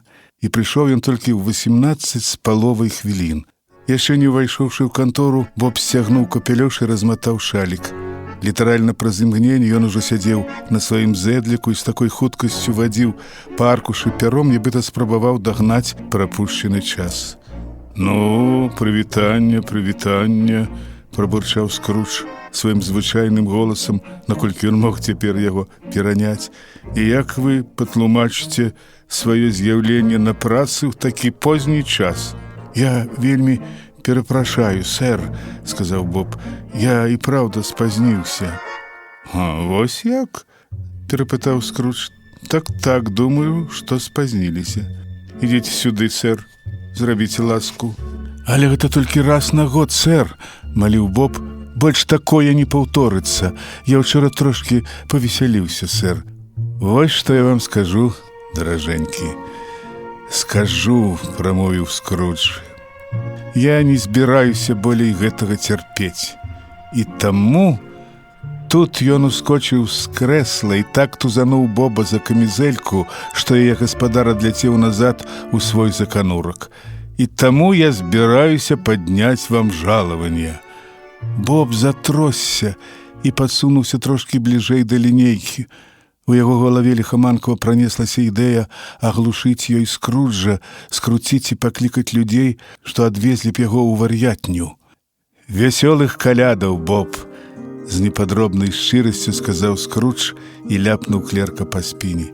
«Весялейшых калядаў, дарагі дружа, чым тыя, што былі у вас па маёй віне раней. Я падыму вам жалаванне і пастараюся дапамагаць вашай беднай сям'і. Мы абмяркуем вашыя справы сёння пасля абеду, Боб, за калядным кубкам глінтвейну. Але перш чым вы паставіце яшчэ адну кропку над «і», Боб Кретчет, купіце вядзерца вугалю і распаліце агонь гарачэй».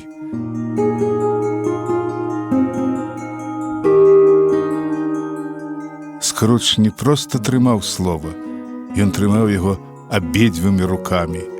Ён выканаў усё, што паабяцаў, і нават непараўнальна болей. Малому Ціму, а ён не памёр, Скрудж зрабіўся другім бацькам.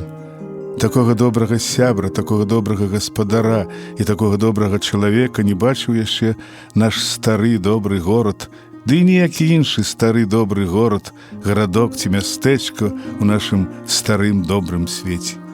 Хтосьці, пабачыўшы такія змены, пачынаў смяяцца, але хай сабе смяецца. Скруджа гэта зусім не хвалюе. Ён дастаткова мудры, каб ведаць, што б не здарылася добрага ў нашым свеце, хто-небудзь абавязкова пасмяецца. Ён разумеў, што такія людзі слепакі, але хай сабе. У свеце ёсць нашмат больш непрыемныя грымасы, чым усмешкі ці нават ухмылкі. Яго ўласнае сэрца смяялася, і гэтага было дастаткова. Ніякіх дачыненняў з духамі ён больш не меў. Надалей, кіруючыся ў гэтым прынцыпамі поўнага ўстрымання, і пра яго заўсёды казалі, што ён лепшы за ўсіх на свеце, ведае, як правільна ўшанаваць каляды. Эх, каб жа і пра нас такое маглі сказаць, пра кожнага з нас. І як слушна заўважыў малы Цім, блаславі нас Бог усіх да аднаго.